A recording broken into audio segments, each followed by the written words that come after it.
Buenas tardes, aquí estamos, una tarde más. En Conecta Canarias tenemos muchas historias que contarles en el día de hoy. Muy buenas tardes, nos vamos a ir por ejemplo hasta la isla de Tenerife, donde un joven deportista falleció atropellado mientras circulaba en monopatín.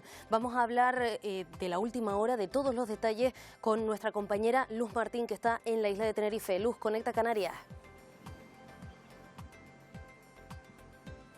El pasado 8 de agosto, el joven Patrick Popa, de 14 años y promesa del bodyboard en las islas y en todo el territorio nacional, falleció al ser atropellado en este paso de peatones mientras circulaba a pie, no circulaba en monopatín. Sí, es cierto que él llevaba su tabla con él, también llevaba su tabla de bodyboard, pero iba andando por esta vía en la que nos encontramos cuando presuntamente un vehículo le atropelló y iba además, dicen, presuntamente a gran velocidad. Su familia no le olvida, quiere mantener vivo su recuerdo, pero también su esencia y sobre todo quieren que se haga justicia. Por eso nosotros estaremos hoy aquí en Conecta Canarias con su padre, Marian, que nos contará pues la última hora de la investigación. Vamos a hablar también de Chago, ese menor de 16 años que, como saben, desapareció en la isla de Tenerife, y hay también información al respecto de este asunto. Mari Martín, Conecta Canarias. Seguimos muy pendientes aquí en la isla de Tenerife del caso de Santiago Gutiérrez, más conocido como Chago, el joven de tan solo 16 años que lleva desaparecido desde el pasado 6 de septiembre. Desde aquel día nadie, ni su familia, ni amigos, ni vecinos le han vuelto a ver. Además, según nos confirmaba su familia esta misma semana, aquel día abandonó su domicilio enfadado y amenazando con no volver. Además, hoy hemos estado con el coordinador de la asociación SOS Desaparecidos en Canarias y la entrevista nos deja titulares bastante llamativos. Nos dice que Canarias es la primera comunidad autónoma en cuanto a número de desapariciones en todo el territorio nacional. Lo veremos en unos minutos aquí en Conecta Canarias. Iván, no todo va a ser negativo porque la EMET pronostica lluvias y un descenso notable de las temperaturas. Nos vamos con nuestro compañero Pedro Santana. Efectivamente, hoy aquí en Conecta Canarias nos preguntamos si lloverá o no lloverá. Y es que parece que nuestro archipiélago ya empieza a liberarse de esa ola de calor que lleva afectándonos prácticamente todo este inicio del mes de octubre. La EMET ha previsto que llegue a nuestro archipiélago los restos de una borrasca fría que ya ha dejado lluvias en buena parte de la península y que se espera que llueva aquí también en Gran Canaria. Hoy ya lo ha estado haciendo en islas como La Palma y Tenerife. Y como siempre nosotros aquí en Conecta Canarias nos hemos venido a la calle a preguntar a los gran canarios si están preparados para esas primeras lluvias del otoño y si tienen ganas de que llueva aquí en su isla. Esto es lo que vamos a contarles hoy aquí del tiempo en Conecta Canarias. Pues ojalá sea así, Pedro, porque necesitamos lluvia y algo de fresco, Elena. Totalmente. Desde luego. Bueno, Davinia Torres fue concejala del Ayuntamiento de Arucas en la isla de Gran Canaria. Murió en el mes de agosto por un cáncer de mama y su historia ha sido inspiradora y un ejemplo para muchas personas que en este momento padecen esta enfermedad. Hoy la vamos a recordar a ella aquí, en nuestro programa. Vamos a darle nuestro más sentido homenaje. También va a estar el expresidente de Canarias, el líder de los socialistas en el archipiélago, Ángel Víctor Torres, para responder a nuestras preguntas sobre la situación del archipiélago y también la situación a nivel nacional. Y muchas más historias, muchos más asuntos que vamos a tratar hoy aquí en el programa en tan solo unos minutos, aquí en Televisión Canaria. Les esperamos.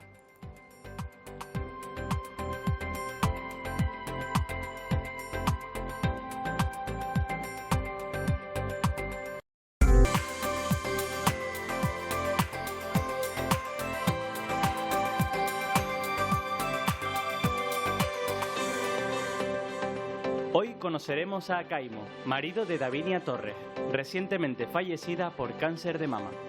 Luego sí hay un momento en el que la oncóloga a mí me dijo, lo mejor que puede pasar es que un día se duerma y ya no despierte. El pasado mes de agosto, el joven Patrick Popa, una joven promesa del bodyboard en las Islas Canarias y en toda España, falleció al ser atropellado en esta carretera en la que nos encontramos en Adeje por un vehículo que presuntamente circulaba a mucha más velocidad de la que está permitida en este lugar en el que nos encontramos. Hoy estaremos con su familia para conocer de primera mano en qué punto se encuentra esta investigación.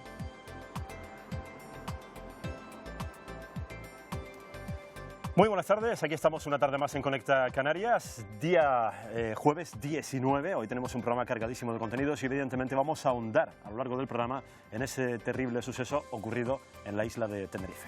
Ya nos vamos conociendo un poquito más y, como es habitual, nuestros reporteros y reporteras a pie de calle les van a ofrecer lo último, lo que pasa en la actualidad de las islas con nuestro mayor rigor periodístico, como por ejemplo en la isla de Tenerife. Nos vamos con Mari Martín, Conecta Canarias. Buenas tardes, compañeros. Pues aquí seguimos muy pendientes del caso de Santiago Gutiérrez, más conocido como Chago, aquel joven de 16 años que lleva desaparecido desde el pasado 6 de septiembre. Desde aquel día ni su familia, ni sus amigos, ni los vecinos le han vuelto a ver. Las autoridades y su familia le buscan, pero de momento nadie sabe nada acerca de su paradero. Comienza a ser preocupante el tema de las desapariciones en Canarias. Hoy hemos hablado con el coordinador de la asociación SOS Desaparecidos en Canarias y nos ha dicho que el archipiélago es la primera comunidad autónoma en cuanto a desapariciones en todo el territorio nacional. Lo veremos en unos minutos, pero nos iremos también a la isla de Gran Canaria con nuestro compañero Pedro Santana. Conecta Canarias. Bien, pues parece ser que no tenemos esa conexión, la vamos a retomar a lo largo del programa, y la historia que les vamos a contar hoy también es muy difícil de asimilar, de interiorizar, por así decirlo. 3 jóvenes que salen de un festival y que circulan a gran velocidad porque continúan, por así decirlo, en cierta medida, la fiesta dentro del coche. Al final no puede ser, desde luego, peor, llegando incluso a rebasar la velocidad máxima permitida, que en esa zona en particular de La Caleta, en Tenerife, es de 40 kilómetros por hora. A toda velocidad, también a todo volumen y sin camiseta. Los hechos ocurrieron, como bien dices, en la isla de Tenerife, donde nos vamos a ir a continuación. No socorrieron a la víctima y de hecho se llevaron el cuerpo. Nos lo va a contar con más datos Luz Martín. Conecta Canarias. Han pasado 2 meses, pero la familia de Patrick sigue destrozada y sin respuesta a lo que ocurrió ese día. Hay muchas preguntas que no saben cómo responder. 2 meses han pasado, como les decía, desde que aquel día Patrick caminaba por esta carretera en la que nos encontramos ahora mismo aquí en Adeje, cuando un coche a gran velocidad le atropelló. Su familia, como comentaba, está destrozada, pero sobre todo quieren mantener vivo el recuerdo del joven deportista, una promesa del bodyboard en Canarias, con varios reconocimientos a nivel regional y también nacional. Nosotros hemos estado hoy con ellos y esto es lo que nos han contado. Hace 2 meses el calendario de Marian y su familia paró de avanzar. Patrick, el mayor de la casa, el primogénito, sufrió un terrible accidente que acabó con su vida. Desde entonces, el reloj en su habitación paró de hacer tic-tac. Todo permanece tal y como él lo dejó. Sus padres quieren mantener vivo su recuerdo, su esencia, la de una joven promesa del bodyboard, muy querido en las islas y también en el panorama nacional. A mí me avisaron a las 17:30 que mi hijo ha tenido un accidente grave. Nos fuimos al sitio del accidente, vimos la mancha de sangre, que yo cuando vi la mancha de sangre ya sabía que era demasiado grave. Me desmayé, sufrí un ataque de ansia, yo, mi mujer. Era un niño que entrenaba todos los días mínimo 10-12 horas. Se despertó a las 5 de la mañana, desayunó y a las 5 de la tarde bajó otra vez para entrenar, porque él tenía un sueño de ser uno de los mejores bodyboarders del mundo. Y es que decir que Patrick era muy querido no es para nada una exageración. Las redes sociales se han inundado de mensajes de cariño para él y sus seres queridos. Él desde pequeño, con 11 años, ya empezó a entrenar, a competir en Fronton King, que es el mejor campeonato del mundo de bodyboard. Mi hijo era no solo mi ídolo, era ídolo de muchísimos niños, de muchísimos padres. Mi otro hijo, no hay día que no nos pregunta dónde está su hermano. Sin embargo, a pesar de que han pasado 2 meses, no parece que la investigación haya avanzado.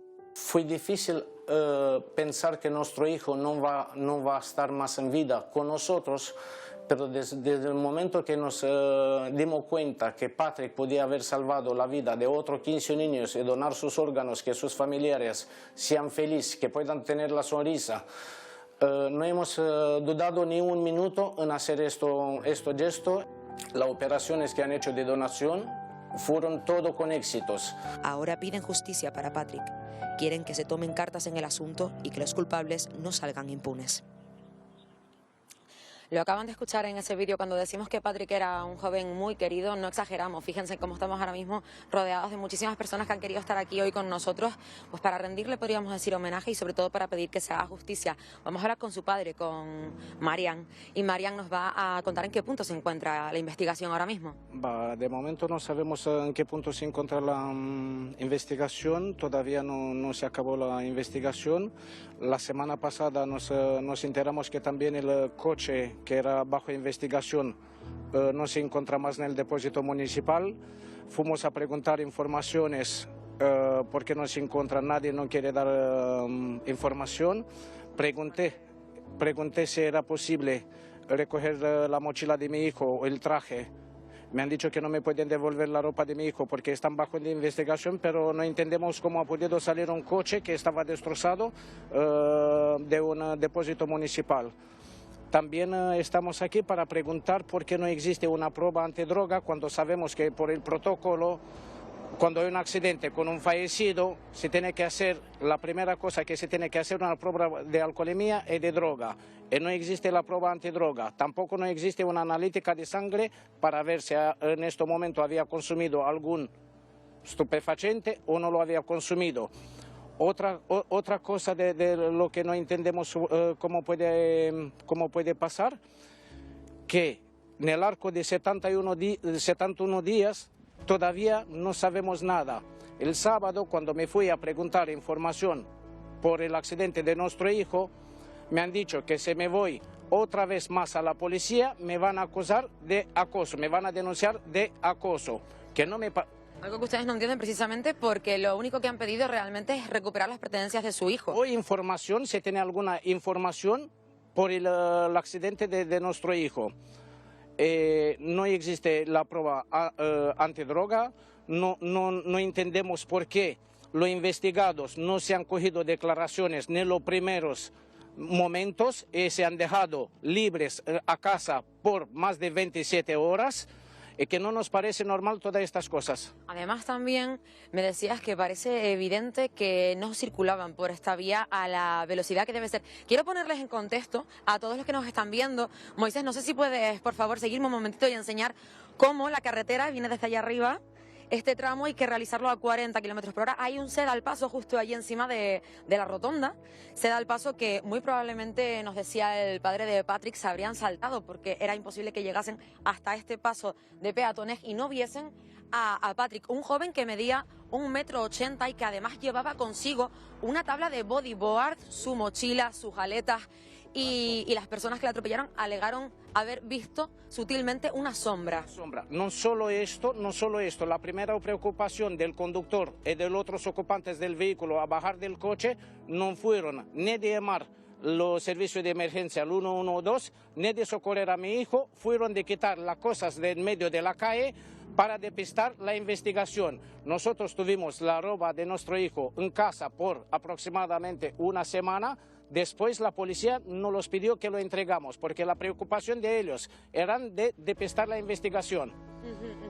Entiendo, la verdad, Marian, es que yo entiendo perfectamente que busquen tan desesperadamente esas respuestas. Vemos también a tu mujer bastante afectada por esta pérdida y lo que me decías, además, el hecho de que no hayan socorrido a tu hijo, que hayan intentado recoger, según los testigos, todas esas pruebas del atropello. Sí, porque la prueba del atropello tenemos alguna foto también por cómo fueron cambiadas de sitios. No solo esto, cuando han querido cambiar también de sitio a mi hijo, uno de la persona que socorría a mi hijo le han dicho que no se puede mover el cuerpo, solo que la persona no ha tenido tiempo para decirle de no mover también los objetos de donde estaban.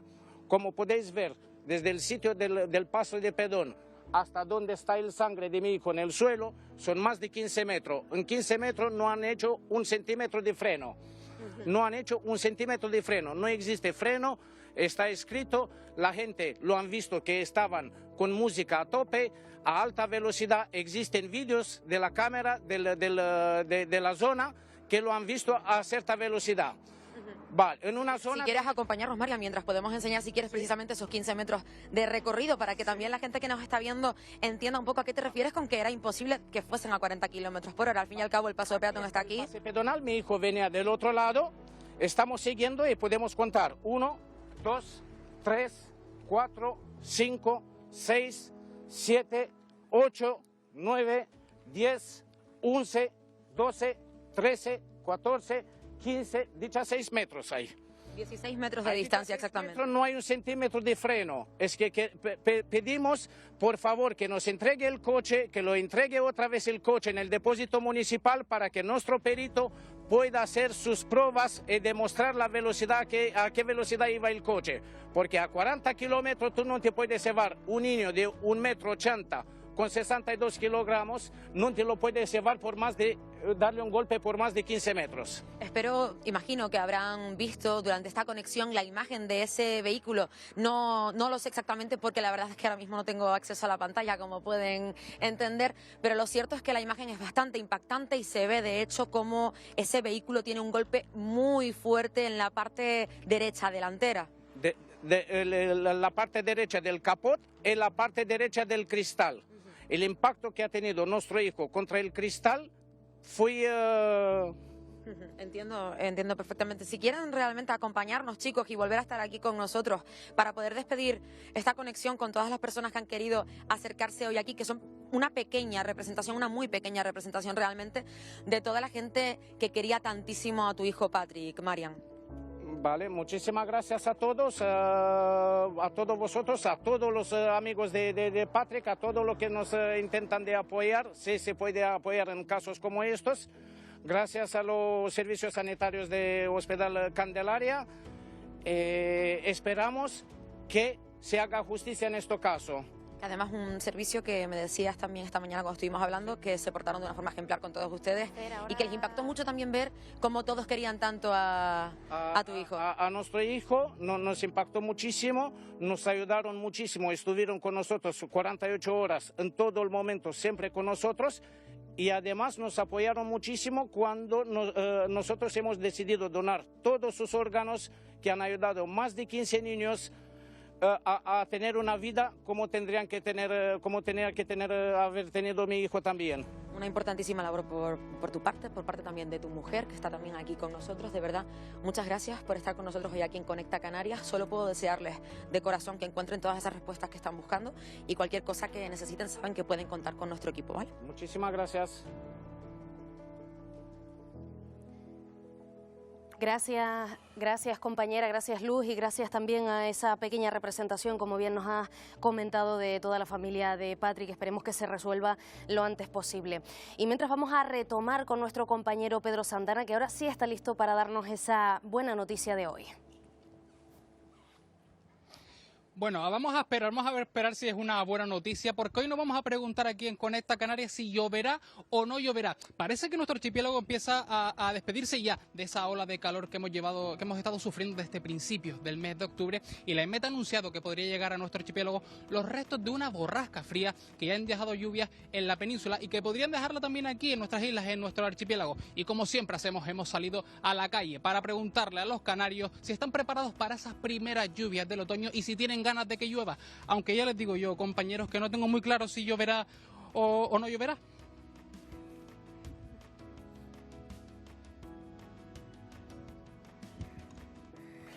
Algunas nubes hay, ¿no, Elena? Sí, no sé si va a llover, pero ojalá que llueva también para los cultivos, también para todos nosotros que hemos sufrido estos últimos días, todo el calor incesante. Vamos, si quieres, a mesa, porque ya nos están esperando nuestros tertulianos de hoy, nuestra primera mesa de debate, que la vamos a dedicar al vídeo que vimos antes, a esa situación, a ese caso de Patrick y a lo que escuchamos, ¿no?, del padre que nos ha comentado pues todo lo sucedido en el mismo lugar donde pasó, en La Caleta, en Adeje. Vamos a presentar a nuestra mesa de debate de hoy. Empezamos por Jorge Betancourt, periodista. Muy buenas tardes. Hola, buenas tardes, ¿qué tal? Alfonso González Jerez, buenas tardes, Muy periodista, buenas tardes. bienvenido. Gracias. También tenemos con nosotros a Bernardo Sagastume, director de la Gaveta Económica. Muy buenas tardes. Buenas tardes, ¿qué tal? Muchas gracias por Director estar con adjunto. nosotros. Director adjunto. Muy bien. Pues. Y nos acompaña también esta tarde Yanire Alfayé de la cadena SER en Canarias. Yanire, bienvenida.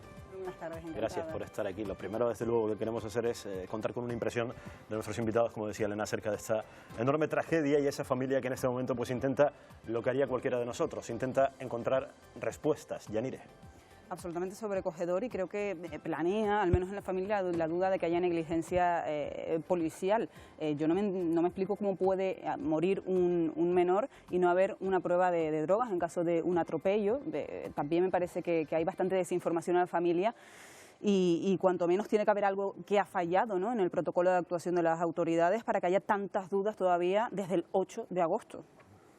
No, sobre todo hay que tener en cuenta el tipo de protocolos a seguir, que se hayan llevado ese coche ya de la investigación. Habrá que analizarlo con paciencia toda esta situación. Vamos a pasar ya a nuestro siguiente tema relacionado esta vez con otro tipo de protocolos, esta vez relativo a las desapariciones, que es un tema constante y frecuente en Canarias, porque hay una media de 14 denuncias por desaparición al día. Son cifras mayores que las que registran Madrid y Barcelona.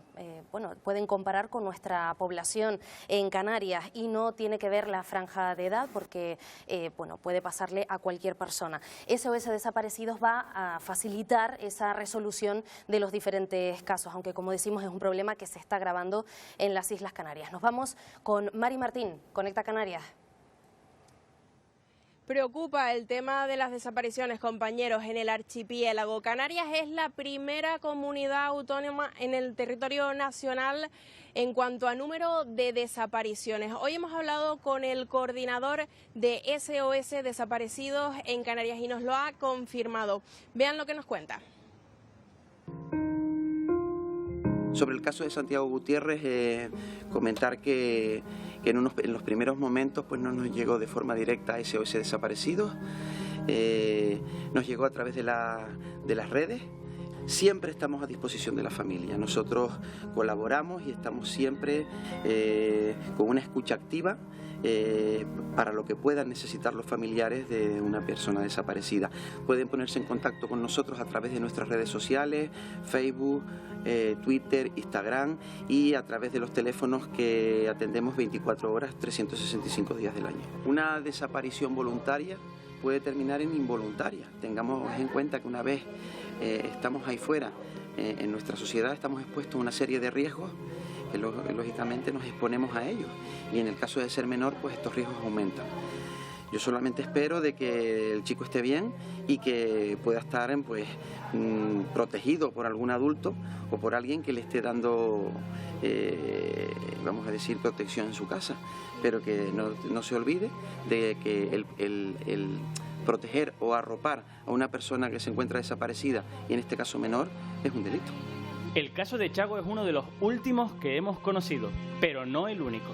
La Comunidad Canaria es la primera comunidad de España en denuncias por desaparición y Las Palmas la primera provincia, pues yo creo que deberíamos de preocuparnos por la situación que está sufriéndose en las islas.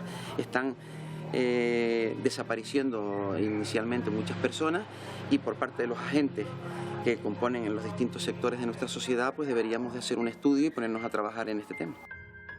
El alto porcentaje de personas por las que se presenta denuncia por desaparición en España son menores y adolescentes.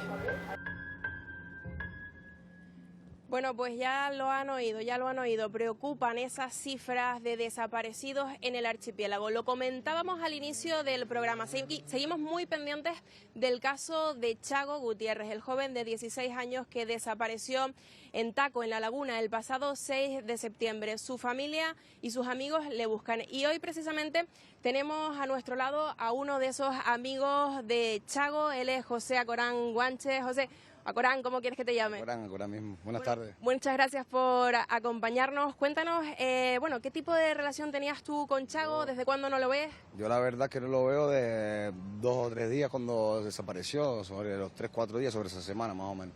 Y yo la verdad que tenía con él un cariño especial, ¿sabes? Teníamos conversaciones más íntegras que con otros amigos. Siempre me hablaba, me comentaba de salir, de quedar. Me decía como que nadie le avisaba para quedar, como que no tenía muchos amigos. Se relacionaban usualmente más o menos con su, ¿sabes? Con los niños de su edad, del instituto y demás, pero siempre se iba conmigo porque iba más suelto, me comentaba más cosas, se soltaba más, ¿sabes? Iba aprendiendo conmigo cosas porque soy un poco más maduro, me acompañaba a todos lados, a la playa, a comprar, al Meridiano, cualquier cosa, y siempre contaba con él, la verdad. Cada vez que lo avisaba, él siempre quería que lo avisara. Es más, dejaba de avisarlo durante días y él me estaba diciendo, oye, vamos a quedar, vamos a quedar. He ido para la casa, conozco toda su familia, he comido allí, he dormido con ellos en su propia casa, ¿sabes? La verdad que súper bien con toda la familia y la verdad que mi punto de vista, yo conozco muchas personas, soy que me desplazo mucho, ¿sabes? Para muchos lados, la verdad, conozco mucha gente, he preguntado por él y la verdad que a mí no me ha llegado ningún rumor, a la familia sí, pero claro, cada vez que desaparece alguien todo el mundo dice que lo ha visto, lo típico. Pero a mí, desde mi punto de vista, me parece muy extraño porque él, no sé, con la familia está súper bien, se lleva súper bien, es un niño súper noble, no tiene casi amigos, no, o sea, estará en casa de alguien, me imagino, lo que yo creo personalmente.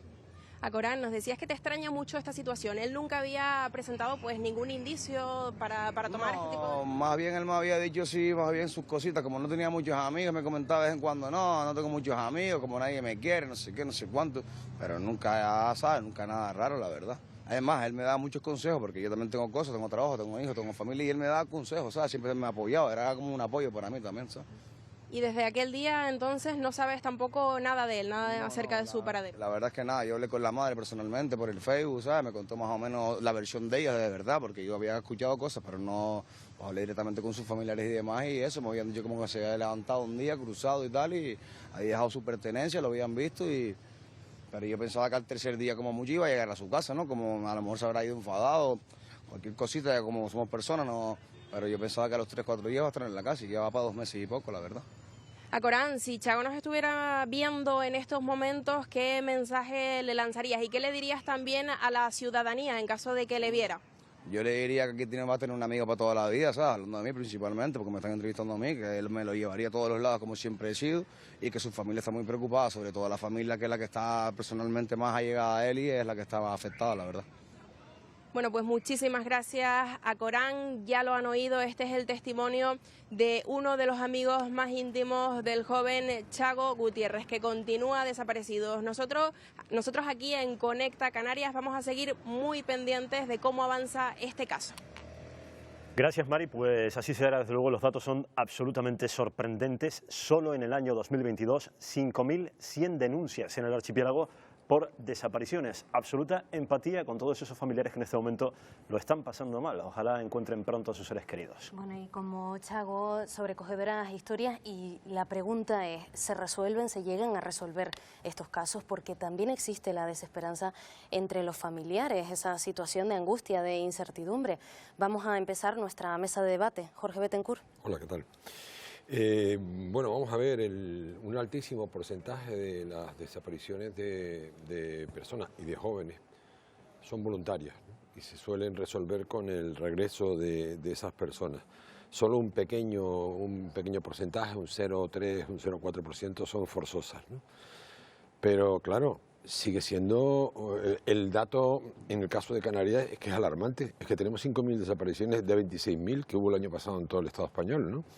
¿Por qué se va tanto la gente, los jóvenes desaparecen tanto en Canarias de su casa? Y luego hay otro fenómeno, y es que corremos el peligro de que, como damos por hecho que son desapariciones voluntarias, por un cabreo de un chiquillo, por una fuga con unos amigos, en fin, dentro de esa tinta de calamar general, luego se producen los casos que no son voluntarios. Esos casos donde una desaparición es forzosa y está acompañada probablemente de un acto delictivo, ¿no? Y curiosamente, para localizar a un menor o a una persona desaparecida, las primeras 48 horas son vitales, los primeros días son vitales, ¿no? Porque se pierden pistas, desaparecen datos. Hay casos singulares, todos los conocemos, en Canarias, aquí en Gran Canaria, de niños desaparecidos hace muchos años que nunca volvieron a aparecer, ¿no? A mí es un tema que me parece estremecedor y que además me asombra, porque no vivimos en un continente enorme, ¿no? Donde un chaval se puede ir y desaparecer y ponerse en el otro lado del mundo. Vivimos en unas islas, ¿no?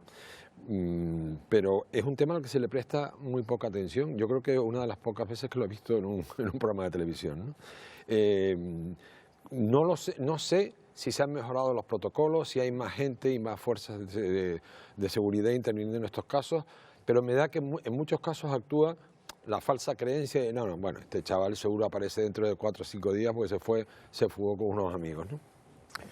Hay casos que desde luego nos conmueven especialmente. Tenemos en la memoria evidentemente colectiva pues el caso de Sara Morales en la isla de Gran Canaria, el de Jeremy Vargas también allí en Gran Canaria, familias que continúan haciéndose muchas preguntas acerca de dónde se encuentran realmente, en qué situación sus seres queridos, como por ejemplo la madre de la propia Sara Morales, Yanire Alfaya. Tienen que pasar una situación desde luego realmente terrible y nadie puede ponerse en la piel de esa gente, ¿no? Y no me lo quiero ni imaginar, pero yo creo que Canarias tiene un problema serio con las desapariciones y creo que no nos lo hemos tomado en serio, que no le hemos dado la atención que merece.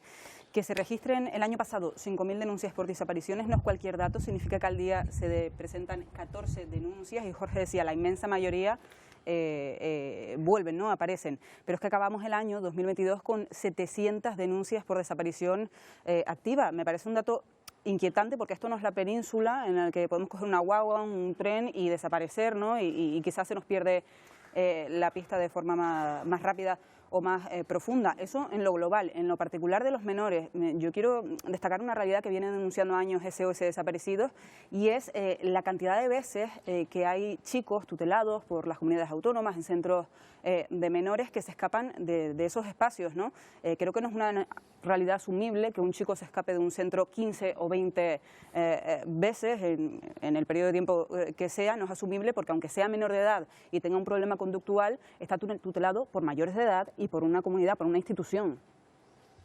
Bueno, y hay que preguntarse sobre todo las consecuencias de todo ello, aumentadas las desapariciones, aumentada la burocracia, aumentados los casos para las administraciones públicas aquí en Canarias.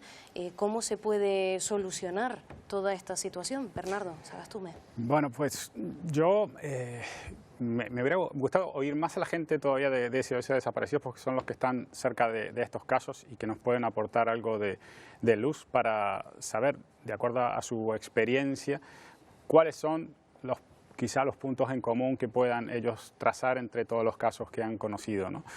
Porque si hay un patrón que por más difuso que sea, si se puede determinar, sin duda sería de ayuda para las familias que tienen que afrontar esto, que es la mayor de las angustias, ¿no? El chico este que hablaba, amigo de Chago, me pareció muy natural, que aportaba mucha sensatez, ¿no? Y le decía eso, ¿no? Que le decía, mira, tu familia te está esperando, si me estás oyendo, pues sabes que están ahí, porque lo más angustiante en estos casos, sin duda, es esa pregunta que se hacen todas las familias, probablemente equivocada y sin justificación, de en qué hemos fallado, ¿no? Porque es lo primero que se preguntan los padres o los familiares, ¿no? ¿En qué hemos fallado para que nos suceda esto? Si es que se trata, como especificaba Jorge, de una desaparición voluntaria, es que si lo ha hecho sin condicionamiento externo, ¿no? Ya si hablamos de una desaparición involuntaria o incluso forzosa, que son las otras categorías que se manejan en este caso, pues ya ahí no cabe hacerse esa pregunta tan acuciante, ¿no? Alfonso González Jerez. Hombre, yo creo que esto no deberíamos verlo como una especie de epifenómeno misterioso, sino relacionarlo con otras realidades sociales que existen, ¿no? Tu familia está aquí y espera por ti. No sé, es que igual el pibe esperó por su familia durante mucho tiempo y no encontró ningún eco. Tenemos uno de los índices más altos de familias monoparentales del Estado español. Tenemos un montón de casos de familias desarticuladas. La institución familiar está en crisis hace muchos años. También tenemos uno de los índices de divorcio más elevados. Y también, si uno tiene la curiosidad de consultar a colegios de psicología de ambas provincias, te encuentras con que ha aumentado más de un 400% en 2 años la consulta en psicologías infantiles y en psiquiatras infantiles. No estamos focalizando correctamente si creemos que son chicos y chicas con unos problemas particulares suyos y solo suyos. Esto es un subproducto de una amplísima patología social que tiene en la crisis familiar uno de sus detonantes principales, ¿no? Bueno, en Conecta Canarias vamos a seguir ofreciéndoles todos estos casos y las resoluciones de los casos que esperemos que lleguen pronto y que sea una feliz resolución en cuanto a las desapariciones en Canarias. Seguiremos muy pendientes de todos ellos. Vamos a cambiar radicalmente de tema, lo nombrábamos al comienzo y es que es una noticia que nos va a dar un respiro a ti, a mí, incluso a los tertulianos, a todos nuestros compañeros de Conecta Canarias y a ustedes que están en sus casas. Vamos a pedir a los compañeros del plató que no aplaudan, no den gritos de júbilo hilo ni nada por el estilo, porque la gente en casa se podría sorprender con esa reacción. Claro está que estamos en directo, pero es que dentro de muy poquito tiempo, parece ser, todavía no nos lo terminamos de creer, es cierto, se acercan las lluvias, y esa lluvia, pues que venga acompañada también, por favor, con algo de fresco. Pedro, conecta Canarias. Efectivamente, Iván. Se espera que empiece a llover aquí en Canarias. Bueno, se esperaba que empezara a llover hoy jueves. De hecho, ya ha llovido en algunas otras islas como La Palma y Tenerife. ¿Por qué? Pues porque la EMET ha anunciado que los restos de una borrasca fría que ya ha pasado por la península podría llegar aquí también a Canarias y también ayudarnos a bajar las temperaturas que falta nos hace, porque hemos tenido un mes de octubre muy caluroso. De hecho, miren cómo estoy yo vestido. Yo he venido preparadísimo para ver si llovía, pero de momento no ha llovido nada. Miren ustedes que estamos aquí con un grupo de vecinos que se han reunido en la plaza reclamando que llueva ya. Y mira, ya están ellos equipadísimos, mira, con sus paraguas y todo. ¿Y qué pasa? ¿Que no llueve? Pues sí, da la casualidad que sí, que hace ya, pero años malísimos que hemos pasado y ya no podemos más. Esto tiene que mandar Dios el agua, porque es imposible resistirlo ya. Fíjense ustedes, si quieren que llueva ya, que se han traído hasta el cura del pueblo, se han traído ellos para que llueva ya aquí en Canarias. Pero ellas van equipadísimas, mira, ella se trae aquí su paraguas. ¿De qué virgen es esa? También le están pidiendo a ella para que llueva. Para que llueva también. Porque hace falta que llueva, ¿verdad? Sí. Hace mucha falta. Mucha falta. Pero según los meteorólogos, dice que en las islas es muy difícil de predecir qué día llueve, a qué hora. Ellos serán los estudiosos, sabrán lo que hay, pero el agua nos hace muchísima falta aquí en esas tierras, que son buenísimas. Efectivamente, es muy difícil que se predecir aquí en Canarias el tiempo, ya lo sabemos porque tenemos un clima pues muy cambiante, pero ellos nos habían dicho que iba a llover hoy. ¿Ustedes tienen ganas de que llueva ya? ¿Hay ganas o no hay ganas? Claro que sí, muchas ganas de que llueva. Sí, bueno, ellas están, como ven, equipadísimas y nosotros, compañeros, pues ya lo ven. Vamos a esperar a ver si llueve o no llueve. Una gota, chiquillos. ¿No están preparados? Saquen ustedes sus paraguas. ¿Están preparados o no? Ya lo ven, compañeros.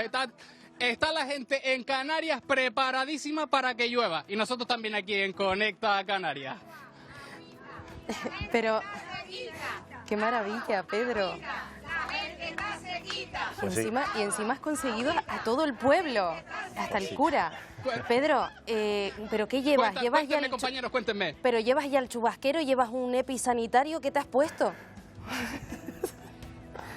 Pues mira, Elena, yo sé que a ti te visten muy bien, estás guapísima siempre. Y a mí me han puesto pues el chubasquero porque hemos encontrado primero, porque es que no sabíamos si iba a llover o no, pero hemos pasado antes a comprarlo y oye, es de buena calidad, ¿eh? Yo me noto seguro si llueve. No, tendrás algo de calor todavía, ¿no? Un poco, de hecho es que estamos a casi 27 grados, a ver si llueve y con esas lluvias también llegan las buenas temperaturas que falta nos hacen. Muchísimas gracias, Pedro. Maravilloso, como siempre. Muchas gracias. Esperemos que esas temperaturas por fin empiecen a bajar y que lo notemos. Y gracias a los vecinos que se lo han tomado con ese humor. Nombraba Elena a los EPIs sanitarios, precisamente a los que tanto nos acostumbramos durante la pandemia. Nuestro protagonista de la entrevista de esta tarde estuvo al frente del Gobierno de Canarias también cuando vivimos toda esa pandemia que esperamos no volver a repetir nunca más. Pero no solamente se enfrentó a la pandemia, también a la crisis volcánica en la isla de La Palma o los incendios que se produjeron en diversas islas, y para él la política la tiene como timón y la docencia como motor.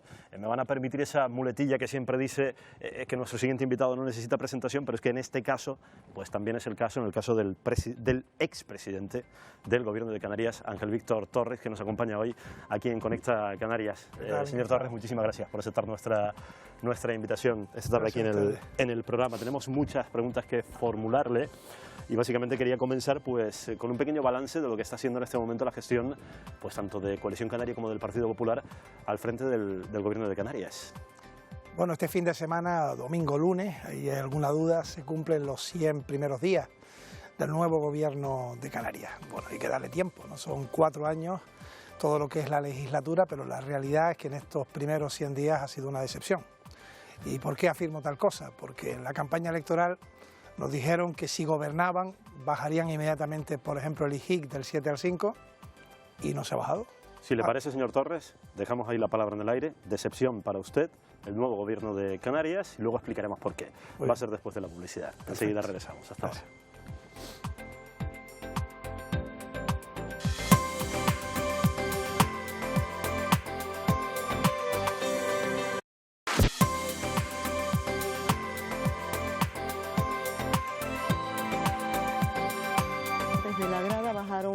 todo, padre, madre, chicos que habían ahí, y ahí todos participaron, quizás entre que bajaban a separar, al final acabaron pues peleando, pegándose unos con otros, y fue la verdad que muy, muy desagradable. Yo para mí, ya digo, lamentable lo que vi en ese partido.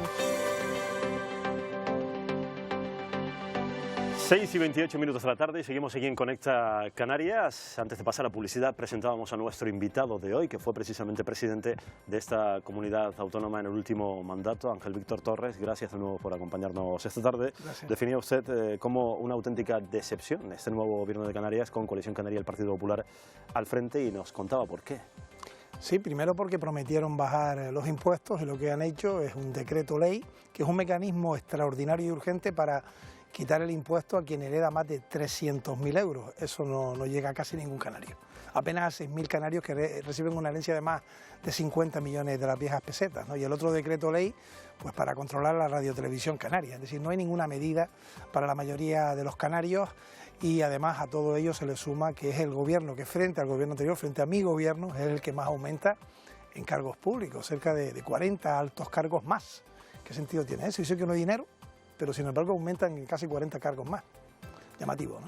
Está usted en la oposición después de 4 años intensos en los que se ha tenido que enfrentar pues, a muchísimas cosas, como decíamos en la presentación, un volcán, incendios, pandemia. ¿Cómo se lleva esta nueva etapa? Hombre, es más tranquila, eso hay que reconocerlo. Sin embargo, yo me presenté a la reelección y estoy agradecido a la sociedad canaria porque recibí más apoyo que hace 4 años, cerca de 295.000 votos en la lista que yo encabezaba, una gran diferencia frente al resto de los candidatos a la presidencia, y yo lo agradezco. Es verdad que las mayorías parlamentarias permiten que haya un gobierno legítimo como hay ahora mismo en Canarias, y estoy en la oposición defendiendo lo que los canarios apoyaron, que fue que estuviese en el Parlamento de Canarias y defendiera el interés general, y por tanto no le voy a fallar. Luego le preguntaremos si hay posibilidad definitivamente de que se marche, de que sea usted ministro y tenga que salir de Canarias, pero en todo caso sí queremos hablar sobre otro tema en este momento que está candente precisamente por la llegada de nuevo masiva de personas a las costas del archipiélago canario intentando buscar una vida mejor. Parece ser que continuamos en una etapa, algo que probablemente muchos ciudadanos se plantean, ¿por qué sigue ocurriendo así?, de no haber consenso entre Canarias y el Estado en referencia a la gestión de este problema migratorio, de todas esas personas que en esta ruta llegan a perder incluso la vida intentando encontrar una vida mejor, y también la saturación. Evidentemente estamos a punto de ver colapsados los servicios de atención, de recibimiento a esas personas en particular. Ese acuerdo no termina de llegar. Y creo que hay cuestiones como esta, el fenómeno migratorio, que es un drama humanitario, que deben quedar al margen de la lucha de los partidos políticos. Yo siempre pongo el ejemplo que el alcalde de Arucas me llamó Adán Martín, Coalición Canaria, yo Partido Socialista, y abrí las instalaciones de mi municipio para acoger a menores. Ayudé, colaboré, me puse al lado y arrimé el hombro. En estos momentos ahora, mientras estamos en directo en este programa, están reunidos los portavoces con el presidente de Canarias, con el resto de los grupos políticos, y el Partido Socialista va a apoyar un texto conjunto en el que hemos hecho aportaciones, porque no debe ser usado como arma política el fenómeno migratorio. Son seres humanos a los que tenemos que dar digna respuesta. Hay quienes me acusaban cuando yo era presidente de que yo los hacía venir, ¿no? Ellos suben dejando atrás sus casas, sus hogares, sus familias, todo. Y muchos de ellos, incluso, y muchas, fallecen en el trayecto, ¿no? Están desesperados, ¿no? Y ante eso necesitamos tener el mayor consenso y la mejor coordinación. Y por supuesto todo se puede mejorar. Pero lo primero es no hacer de esto un uso político. Hablemos de pobreza y exclusión social. Canarias continúa siendo en este caso la segunda comunidad con mayor riesgo precisamente de pobreza y exclusión social, con una renta per cápita de unos 560 euros, contábamos ayer. Una historia realmente dura, porque hay muchas familias que lo están pasando realmente mal. ¿Qué medidas han de tomarse bajo su punto de vista para intentar paliar esta situación y que no vaya a peor? Porque las cifras desde luego no van a mejor, parece. Que haya un escudo social. Sí demuestra el informe que se presentó esta misma semana que desde el año 2019 el escudo social ha permitido que no haya aumentado más la pobreza. Pero en cualquier caso no podemos estar contentos. Mientras haya pobreza hay que implementar todas las medidas que sean absolutamente necesarias.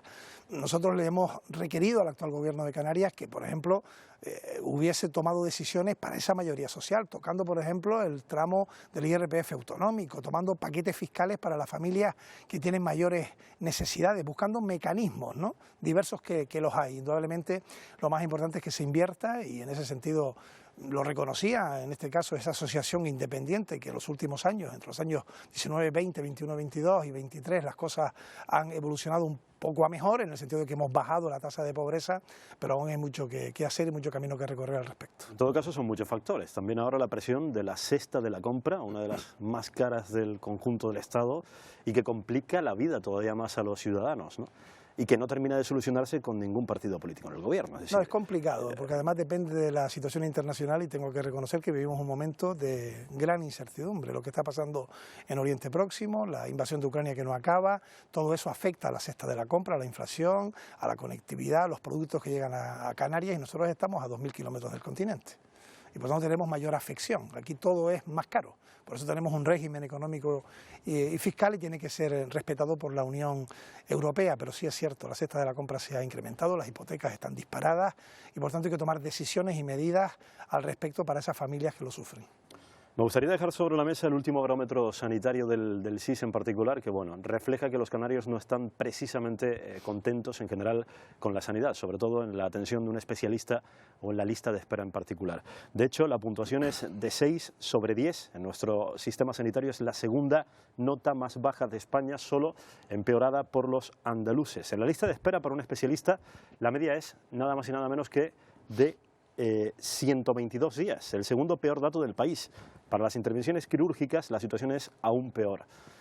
¿Hasta cuándo van a tener que seguir sufriendo los canarios esta situación? Es una cuestión fundamental, estructural e histórica, que además tuvo un paréntesis gravísimo que fue la pandemia. En la pandemia bajaron las listas de espera, todas. ¿Por qué? Porque la gente estaba en casa. Lógicamente había que preservar la vida, cuidarse, no contagiarse, evitar tener el riesgo de morir, ¿no? Y ahí Canarias lo hizo bien, 107 fallecidos por habitante, la tasa más baja de toda España. Hay comunidades que tienen 3 veces más que Canarias y una vez que se ha normalizado el sistema sanitario, prácticamente todas las comunidades han aumentado la lista de espera. Es lógico, es normal. ¿Por qué? Porque ahora la gente quiere operarse en operaciones no urgentes.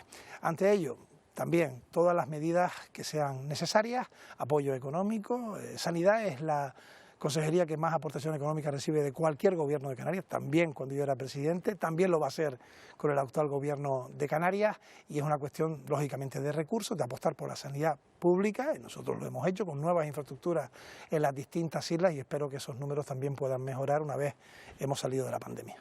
Afirma el presidente Clavijo que dejaron superávit en el gobierno cuando se marcharon en el año 2019 y que ustedes han dejado un desfase de 550 millones de euros. ¿Qué nos puede decir al respecto? Si afirma lo primero, está ocultando algo que es real.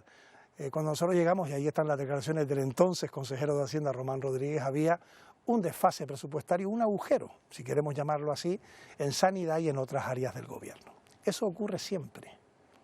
Es más, ha habido años donde el desfase económico, por ejemplo, en sanidad ha sido mayor que el que va a haber en el año 2023. El actual gobierno lo ha utilizado como excusa quizás para no tocar el IJIC, pero estas excusas no tienen ningún sostén, porque primero que es un agujero que todos los años existe y que nosotros lo arreglamos en el año 20, 21, 22 y lo hubiésemos arreglado en el 23 de seguir en el gobierno. Y la segunda excusa es que no hay gobierno de España, ¿no? Y por eso no pueden tocar el bajar los impuestos. Tampoco lo hubo en el año 19 que llegamos nosotros y sacamos nuestro presupuesto y lo hicimos también tocando los impuestos. ¿Cree usted que se gestionó bien la etapa de pandemia aquí en el archipiélago canario? Yo no lo creo. Son los canarios y canarias los que tienen que valorarlo. Ellos hablaron claramente en las urnas. Mi partido fue claramente ganador. En la lista que encabezaba gané votos frente a otros candidatos que, por ejemplo, hoy defienden la presidencia de Canarias, que perdieron 40.000 votos frente a hace 4 años. Creo que se hizo la mejor gestión posible. Perfecta no. Seguro que hubo errores. Tuve que tomar decisiones duras, cambios de personas, de estrategias también, pero teníamos, por ejemplo, menos vacunas que las que precisábamos, una población más joven que otras comunidades. Pero la respuesta final y el resultado último es que esta es una de las comunidades que ha tenido menos letalidad, la que menos de todo el país. Y creo que ese es un dato que nadie podrá negar. Hablemos, si le parece, del calor, precisamente porque acabamos de ver las consecuencias, una de esas consecuencias que tanto llamó la atención en una decisión que tuvo que tomar el Gobierno de Canarias al respecto de las clases. Suspender las clases porque evidentemente no reúnen las condiciones necesarias para que los niños puedan estar en ellas ante una ola de calor de este tipo que parece ser que se va a repetir cada vez con más frecuencia. ¿Qué impresión tiene usted de todo esto? Yo tuve que suspender las clases y la consejera de Educación cuando, por ejemplo, tuvimos la amenaza del Hermín. Lo recordarán muchos. El lunes no había clases porque llegaba una supuesta tormenta tropical grave a Canarias que por suerte y por fortuna fue afectó menos de lo que se preveía. Pero yo lo hice con los informes técnicos. Aquí hay varias preguntas que tendría que contestar el consejero de Educación. Primera, ¿por qué el jueves y el viernes de la semana anterior, con alerta naranja y con centros educativos cuyos directores pidieron que sus niños, los niños del colegio, se quedaran en sus casas y pudieran hacer las clases telemáticamente, la consejería se negó? Con alerta naranja. Llegó el fin de semana, el lunes y el martes es cuando se anuncia que se suspenden las clases cuando bajamos la alerta de naranja a amarilla. ¿Qué criterio? ¿Qué razón objetiva? Claro, cogió por sorpresa a muchas familias, pero indudablemente fue un gesto improvisado porque debió haberse hecho desde el jueves, haberse permitido a quienes lo pidieron y, por supuesto, tomarse con las decisiones técnicas que las marca fundamentalmente el área de emergencias, que no de educación, porque luego tiene otras afecciones. Las universidades mantuvieron las clases, hay que también llevar consigo las afecciones a infraestructuras deportivas diversas, ¿no? Y creo que fue una medida que se debió tomar, seguramente sí, con informes técnicos, pero antes, cuando estábamos en una alerta superior, ¿no? Ahora, al parecer, se va a desarrollar un protocolo en ese sentido de cara al próximo año. Bueno, hay un protocolo ya. Vamos a ver qué protocolo es el que presentan, porque, por ejemplo, acaban de firmar un protocolo con los clubes deportivos, que es el que dejamos nosotros terminado y que aprobamos el año anterior, el mismo. Entonces vamos a ver qué es lo que presentan y si hay algunos cambios con respecto a lo que nosotros hicimos, ¿no? En cualquier caso, todo lo que sea para mejorar, nosotros lo vamos a apoyar. Señor Torres, ley de dependencia. Clavijo la califica como satisfactoria estos primeros 3 meses al frente del Gobierno y ustedes, pues directamente, absolutamente impresentables esas cifras. ¿Por qué? Bueno, yo no he escuchado a Clavijo decir eso, pero si Iván Padrón lo dice, debe ser. Las cifras son claras, las prestaciones se dan y se anuncian y se publican cada mes. Los datos del mes de julio, de agosto, de septiembre, lo que llevamos de octubre, frente al año anterior, suponen un descenso gravísimo del número de prestaciones que iba dando Canarias mes a mes. Y lo vamos a conocer el 31 de octubre. Por tanto, hay un freno claramente en algo fundamental, que es la ley de dependencia, que nos costó a nosotros arrancar. Pudimos meter más personal, poner más recursos, cambiar incluso por decreto las cantidades que se asignaban para el entorno familiar y también para los cuidados fuera del entorno familiar. Y justamente nos reconoció, no mi partido político, sino la Asociación de Gerentes y Presidentas de Derechos Sociales, reconociendo que Canarias era la comunidad que más había avanzado en dependencia en el año 2022, la que más. Y ha llegado el verano y hay un freno absoluto que será público en nada, ¿no? En agosto nos dijo usted que ya se vería eso de ser ministro definitivamente, de marcharse de Canarias, de estar en el Congreso. Antes había dicho previamente que no lo veía, que se iba a quedar definitivamente aquí haciendo oposición. ¿Qué nos dirá el próximo mes? ¿Va a cambiar de opinión? Estamos en estos momentos en una posible investidura con encargo de Su Majestad el Rey a Pedro Sánchez tras el fracaso de la investidura de Feijóo, ¿no? Y vamos a ver cómo acaba este proceso. Si no hay investidura, iremos a elecciones el 14 de enero, que es malo. Es muy malo para Canarias. Iríamos a un presupuesto prorrogado, afectaría a las inversiones en Canarias sin ninguna duda, pero indudablemente se tiene que cerrar con un apoyo mayoritario para que haya esa posibilidad de investidura.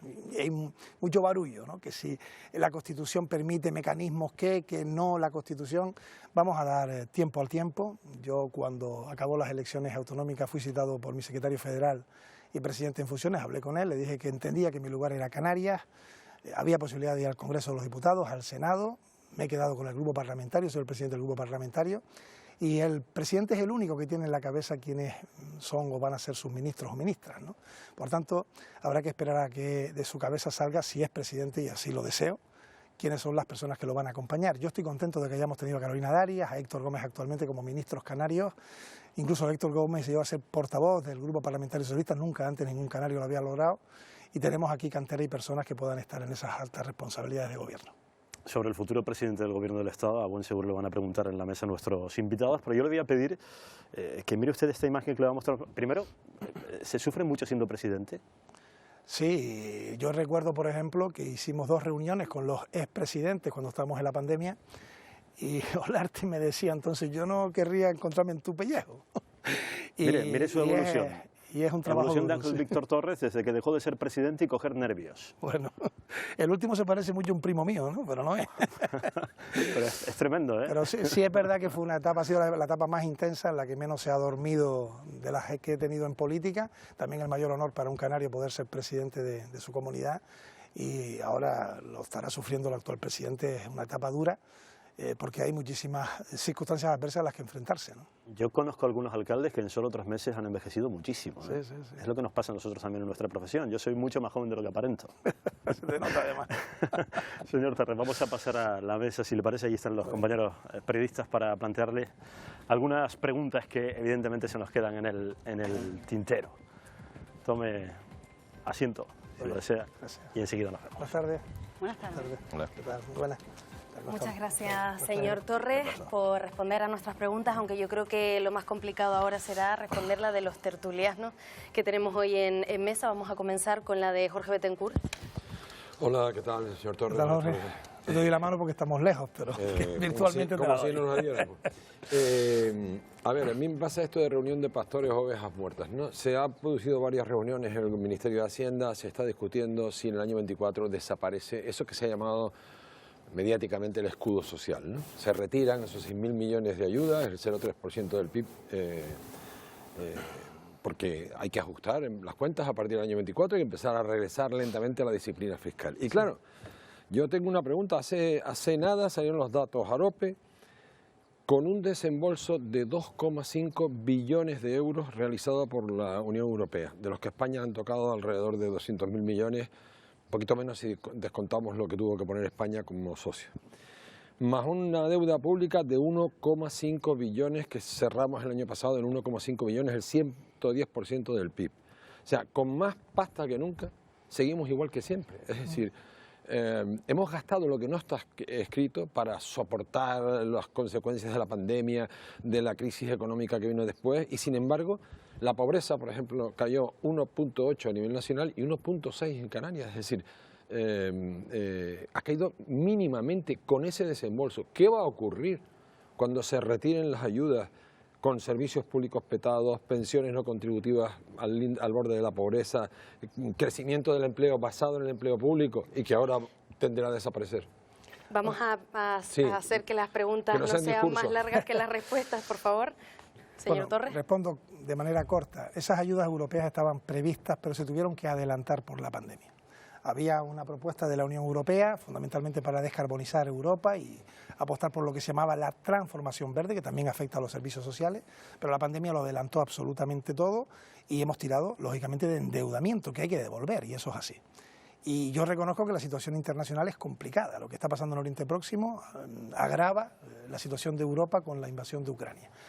Y por tanto yo sé que Europa va a ser consciente de esa realidad. En estos momentos se están negociando las reglas fiscales que se van a aplicar de nuevo. Se aplicaron también en el año 2020, la pandemia fue en febrero del año 2020, en marzo fue el decreto de confinamiento, y yo estoy convencido que Europa tomará decisiones de carácter solidario para los territorios más afectados, ¿no? Y menos mal, porque como bien decías, de no haber tomado esas decisiones los distintos gobiernos, no hubiésemos respondido a la debacle social y económica que, por ejemplo, Canarias, más que otras comunidades, tuvo por el cierre turístico y el cierre económico. Vamos con Alfonso González Jerez. Bueno, te voy a pedir un poco de paciencia respecto a mi tiempo, ¿no? Porque bueno, nos lo pide el director, así que... Pues director, le echo la culpa a él. Dame 20 segundos. No, porque yo he oído, y no termino de creérmelo, ¿no?, que algún colaborador del presidente Torres se mostró ligeramente horrorizado porque yo estuviera en esta mesa. Yo lo que quiero decir al presidente Torres es que yo lo aprecio y lo respeto como presidente que ha sido del gobierno de Canarias, porque le reconozco 2 características fundamentales de político respetable, que es la honradez y la capacidad de compromiso con su responsabilidad que mostró durante 4 años. Otra cosa es que yo piense, seguramente equivocadamente, que usted se equivoca a menudo. Yo digo que la tenemos en casa también todos, o sea que eso es normal. Bueno, Mi reflexión, mi pregunta iba enlazada con la de Jorge, ¿no? A mí lo que me gusta como ciudadano de Canarias, no solamente como periodista, es la siguiente. Creo que tenemos una cantidad de problemas encima enorme. Creo que necesitamos reformas importantes, reformas en la administración pública, reformas en nuestro sistema productivo para recuperar productividad. El único camino para no necesitar esos miles y miles y miles de millones de ayudas cotidianamente es teniendo una economía más próspera, más fuerte, más diversificada. Tenemos que reformar nuestras universidades, etcétera. Pero yo lo que veo es consagrarse aquí, igual que en la península, un bibloquismo entre la derecha y la izquierda. Y eso me pone nervioso, porque todas esas reformas solo pueden ser fruto de un esfuerzo de transición entre los dos grupos políticos. Sí. Gracias. ¿Cuándo van a ustedes a empezar desde la oposición, esto se lo he preguntado también al gobierno, a formular ofertas para esas reformas inaplazables que tiene Canarias si no quiere seguir siendo lo que es una región insatisfactoria, dependiente del dinero de fuera, con problemas de cohesión social y territorial todavía muy importantes? ¿No cree usted que el Partido Socialista, igual que Coalición Canaria o el PP, debería hacer ese esfuerzo de consenso? Bien, yo respondo diciendo que la coherencia me parece que es fundamental. Yo cuando estaba de presidente del Gobierno de Canarias decía que el Parlamento Canario tenía una gran altura.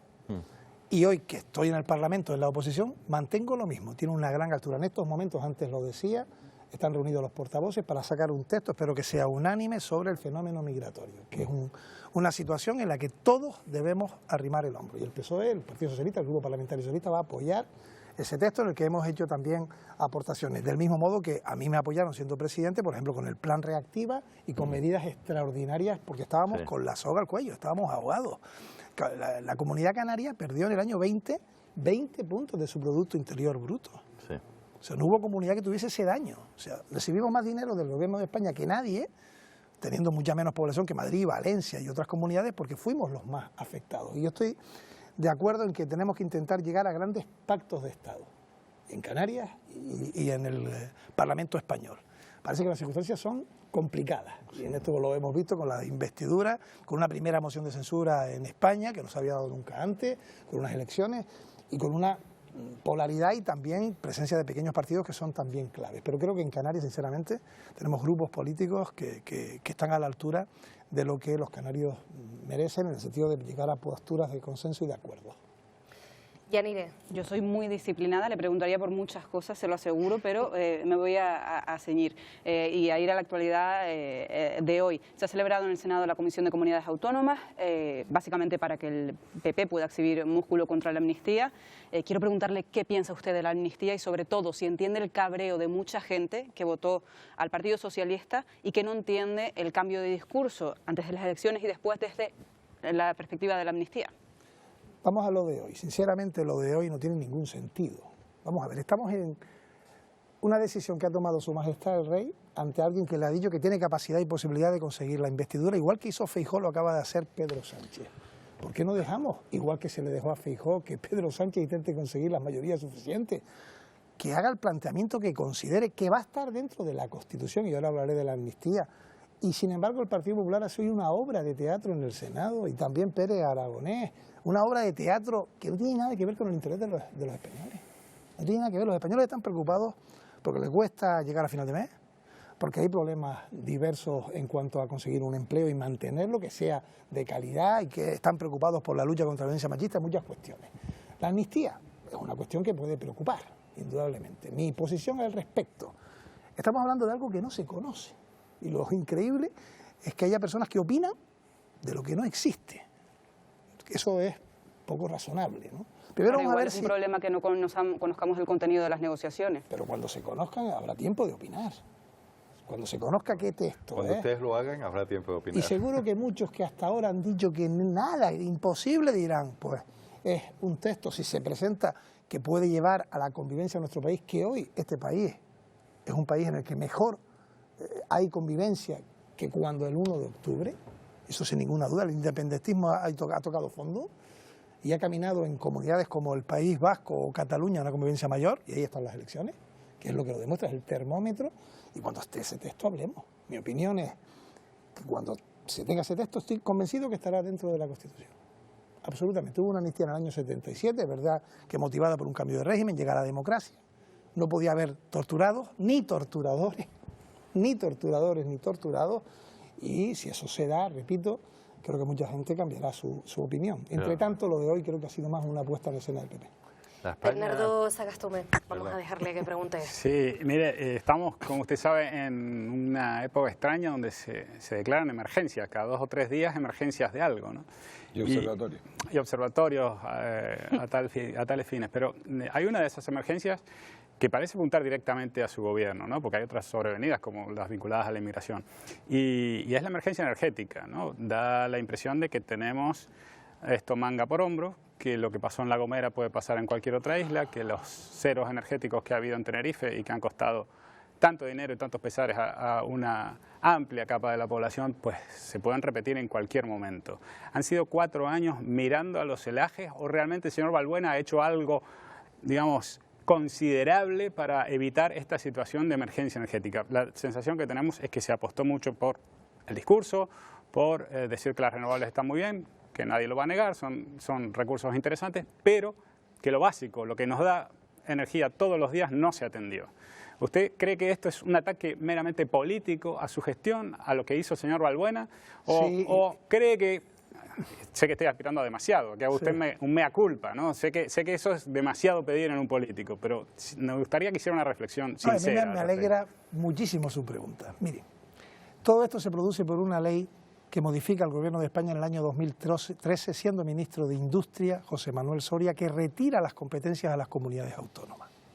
Y por tanto las empresas no pueden hacer inversión por una ley modificada por el Gobierno central. Año 13. Yo llego a la presidencia en el año 2019. Se producen varios ceros energéticos y son las mayores multas que se ponen por cualquier gobierno de Canarias, fue el mío, a Endesa y a Red Eléctrica, y eso es comprobable. Millones de euros de multas. En el año 2022 iniciamos con el Ministerio de Transición las negociaciones para sacar a concurso, por fin, la renovación del sistema energético canario. Y después de un año de trabajo intenso, que va a prorrogarse en los próximos, en enero del año 2023 se anuncia que ya tenemos el borrador de los pliegos, que son enviados al Gobierno de Canarias. Se hacen alegaciones a esos textos, que lo ha reconocido el actual consejero Mariano Hernández Zapata.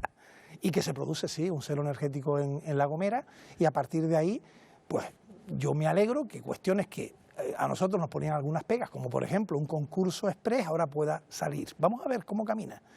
Nosotros hemos apoyado la emergencia energética, la hemos apoyado, pero en el haber del gobierno anterior, repito, nosotros hicimos el borrador de los pliegos durante un año de negociación, cerramos con Teresa Rivera en enero del 23 esa posibilidad de nuevo concurso energético, y hay que tomar medidas de emergencia porque se tardan 5 años aproximadamente. ¿Y la emergencia energética es meramente propagandística de este gobierno? No. ¿O la podrían haber declarado ustedes hace 4 o 5 meses? No, pero es que la declaración, cualquier declaración que nosotros declaramos, por ejemplo, la emergencia climática, ¿no? Es una manifestación, pero esto lleva consigo procedimientos reglados, concursos. Hay que colocar subestaciones en municipios. Hay que ver si los municipios van a estar de acuerdo en esas subestaciones que se van a colocar. Hay que ver qué energía es la que vamos a propulsar. Algunos socialistas ya han dicho que no. Y algunos de otros colores políticos seguramente también, porque a lo mejor algún alcalde o alcaldesa habrá dicho que yo estoy saturado o saturada de tener instalaciones energéticas, ¿no? Esto no va a ser corto en el tiempo. Pero como usted me preguntaba por la labor de mi gobierno, yo le he expuesto lo que yo hice. Habrá que preguntarle qué se hizo entre el 15 y el 19, por ejemplo, o por qué el Partido Popular cambió esa ley y puso un impuesto al sol, que creo que fue un error sobre todo para Canarias, ¿no? Estamos hablando de traer grupos electrógenos por si las moscas. Eso jamás se había pensado hace unos meses o hace un par de años, ¿no? No, nosotros lo presentamos y oficialmente y por escrito. Y por escrito. Nosotros entendíamos que la solución, y lo entendemos todavía hoy, es un concurso express para darle más potencia a la empresa de manera que sea una concurrencia, porque el problema está en la concurrencia, tiene que haber concurrencia legal, ¿no? Vamos a un segundo turno de preguntas, pero esta vez, por favor, brevedad. Jorge Bettencourt, muchas gracias. Me doy por aludido, en nombre del director. A ver, presidente, voy a repetir la pregunta porque usted ha hecho como Alfonso Guerra y eso. Usted pregunte lo que le dé la gana y yo le digo, usted pregunte lo que quiera y yo le contesto lo que me dé la gana. Me apunto a lo de Yaniro Alfaya. Vamos a ver. Amnistía no existe, vale, no existe. Pero el indulto era no y luego fue sí. La amnistía era no cabía en el artículo 62 de la Constitución y ahora sin saber todavía cómo va a ser esa amnistía, parece que sí. Hoy ha dicho Pere Aragonés en el Senado, ¿no?, que amnistía es el camino hacia el referéndum de autodeterminación como Escocia y a la independencia.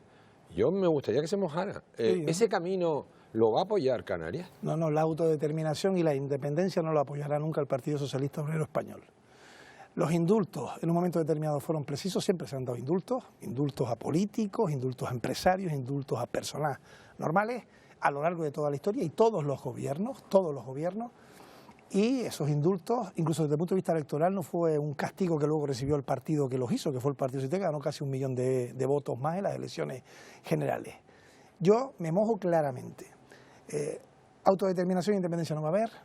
El texto, si hay un texto sobre la amnistía, será constitucional y así será avalado por el propio tribunal y por constitucionalistas. Y sí que digo con contundencia que en estos momentos, hoy, en octubre del año 2023, la convivencia en nuestro país es muchísimo mejor que la que tuvimos el 1 de octubre con Mariano Rajoy de presidente del Gobierno de España. Vamos con Yanire. Sobre inmigración, señor Torres, ¿tiene usted experiencia? Porque en 2020 vivimos un repunte muy fuerte como el de ahora. Estamos viendo a personas migrantes dormir en garajes de la policía, estamos viendo una llamada de auxilio de trabajadores de salvamento, estamos viendo situaciones muy complicadas. Usted, cuando escucha al señor Marlaska, al ministro Marlaska, decir que los medios están dimensionados, una persona de su partido, dígame la verdad, ¿no le choca? Bueno, yo recuerdo el año 20. En el año 20 tuvimos que prestar los colegios, los centros deportivos del Gobierno de Canarias al Gobierno de España para que se acogieran a inmigrantes mayores de edad, porque los menores son competencia de la comunidad autónoma. Pedimos a los hoteleros que abrieran hoteles. Hubo quien se rebeló contra aquello, decían que eso afectaba al turismo, pero es que no había turismo. En el año 20 estaban las puertas cerradas, ¿no? O manifestaciones incluso, ¿no? Tuvimos dificultades para que siguieran dejando hoteles y no había nada. Y ahí ocurrió lo lamentable, lo vergonzoso, el muelle de Arguineguín. Se hicieron las cosas de una manera que debieron hacerse muchísimo mejor. Y encima había COVID. Es decir, los inmigrantes mayores no podían salir. Ahora han llegado este año pues, cerca de 20 y pico mil, pero quedarán 3.000. Significa que hay tránsito, que siguen, que cogen avión, que van a otro sitio. Antes no, se quedaban en Canarias. Fue una situación muchísimo peor. Por suerte se habilitaron espacios que hoy han permitido que no hayamos tenido más Arguineguín en El Hierro, que sin embargo tengo que decir que sí ha habido imágenes y hechos lamentables, que no se pueden producir. Y por tanto lo primero es responder dignamente a estas personas y vuelvo a repetir, esto al final retrata no a los políticos, retrata también a los seres humanos. Hay quien, por ejemplo, tiene la máxima responsabilidad en un municipio y pone todas las pegas habidas y por haber para ayudar, y creo que es un error. Para que nos dé tiempo a las últimas 2 preguntas que nos quedan de forma breve, Alfonso González Jerez. Entonces, entiendo que usted está satisfecho con las dimensiones actualmente que tiene el sistema de acogida de Canarias, ¿no? Porque usted lo que hace, y discúlpeme, es, como dijo Jorge Betancur antes, contestar lo que quiera. ¿Le parece satisfactoria la respuesta de Marlaska? No. Yo lo que digo es que hoy tenemos 4.000 plazas que cuando yo era presidente, quienes estaban en la oposición decían que queríamos hacer una cárcel en Canarias y ahora que están en el gobierno demandan más plazas. Y eso es lo que antes decía que no es coherencia. La coherencia es para mí fundamental. Y hace falta tener plazas en Canarias del mismo modo que no se pueden quedar toda la inmigración aquí en Canarias. Yo se lo dije a Escrivá a la cara, no se lo dije por teléfono, sino si pretendía que toda la inmigración se quedara aquí nos íbamos a rebelar y a revirar. Y por tanto, creo que en el fenómeno migratorio, como un solo migrante duerma sin una cama, sin dignidad, no se puede decir que las cosas se están haciendo bien. Eso está claro.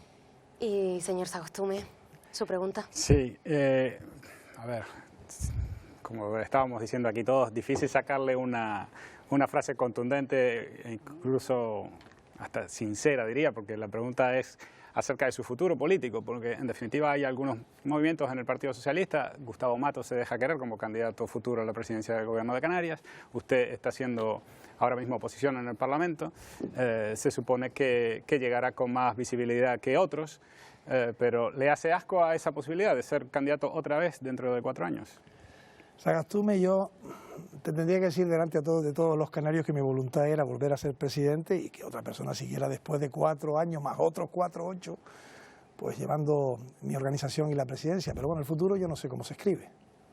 En estos momentos trabajo con el apoyo de los canarios en el Parlamento de Canarias, lo intento hacer de la mejor manera posible, devolviendo ese apoyo mayoritario que recibí. Creo que aprecian el que me haya quedado en el Parlamento.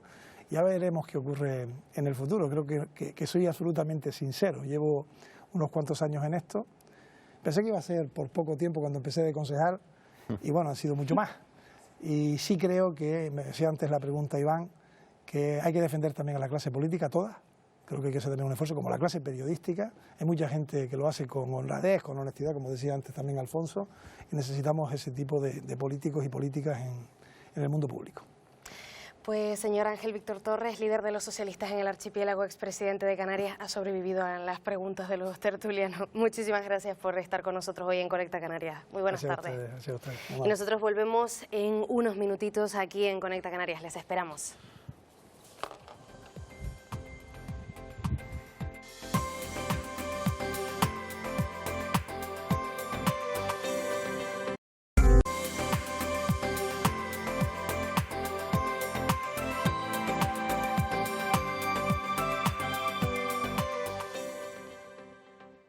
Volvemos, ya estamos de vuelta aquí en Conecta Canarias y vamos a hablar del deporte. Lo mencionábamos el otro día con el presidente del Dreamland Gran Canaria, Sitafa Sabané, los valores del deporte, el compañerismo, la inclusión, la cohesión, la unidad, ¿no?, entre todos los compañeros. Pues bien, es algo que últimamente parece no estar pasando en Canarias.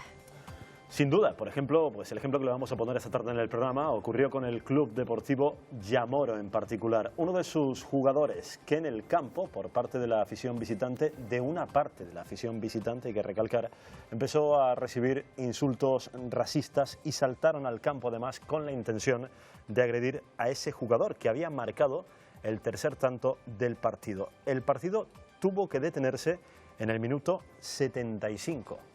Mari Martín, Conecta Canarias. Buenas tardes, compañeros. Bueno, quiero empezar esta conexión enseñándoles dónde estamos. Se lo va a mostrar mi compañero Pablo Bravo. Nos encontramos en el campo de la Unión Deportiva Tacoronte, que muy amablemente nos ha dejado venir hoy a sus instalaciones. Hasta aquí vienen a diario más de un centenar de jóvenes para entrenar su deporte favorito, el deporte rey en España, el fútbol.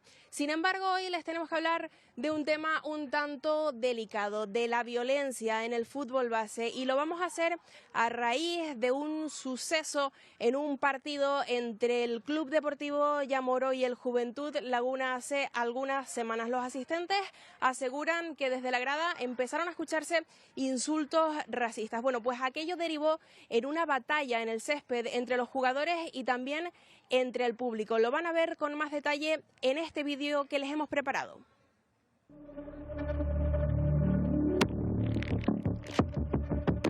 La violencia en el fútbol base de Canarias es un problema que parece no tener solución. Insultos, discusiones y peleas protagonizaron el último caso, ocurrido en Tenerife. Se veía desde la grada, mira tú, el negro este, el negro de mierda. Después, cuando ya incluso se formó la tangana, sí se llegó a oír, pues mira, casi como que lo iban amenazándolo, ¿no? Si te cojo te mato y tal. Desde la grada bajaron todo, padre, madre, chicos que habían ahí. Tuvieron pues patadas, tortas, puñetazos, y fue la verdad que muy, muy desagradable. Yo para mí, ya digo, lamentable lo que vi en ese partido. De nuevo, la pregunta que queda por hacerse es clara. ¿Cuándo acabará la violencia en el fútbol base de Canarias?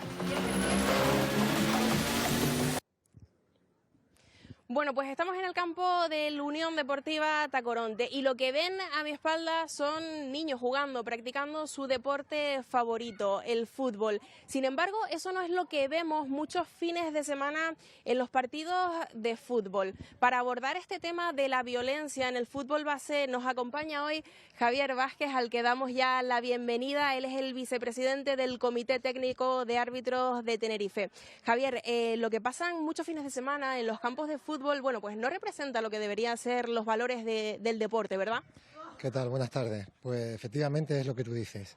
Desgraciadamente estamos viendo como día a día en los campos de fútbol de la provincia y de la región, partidos que se disputan con menores de edad, pues está habiendo una violencia generalmente una violencia generalmente verbal, que a veces pues termina siendo pues lo que comentabas antes, una violencia física.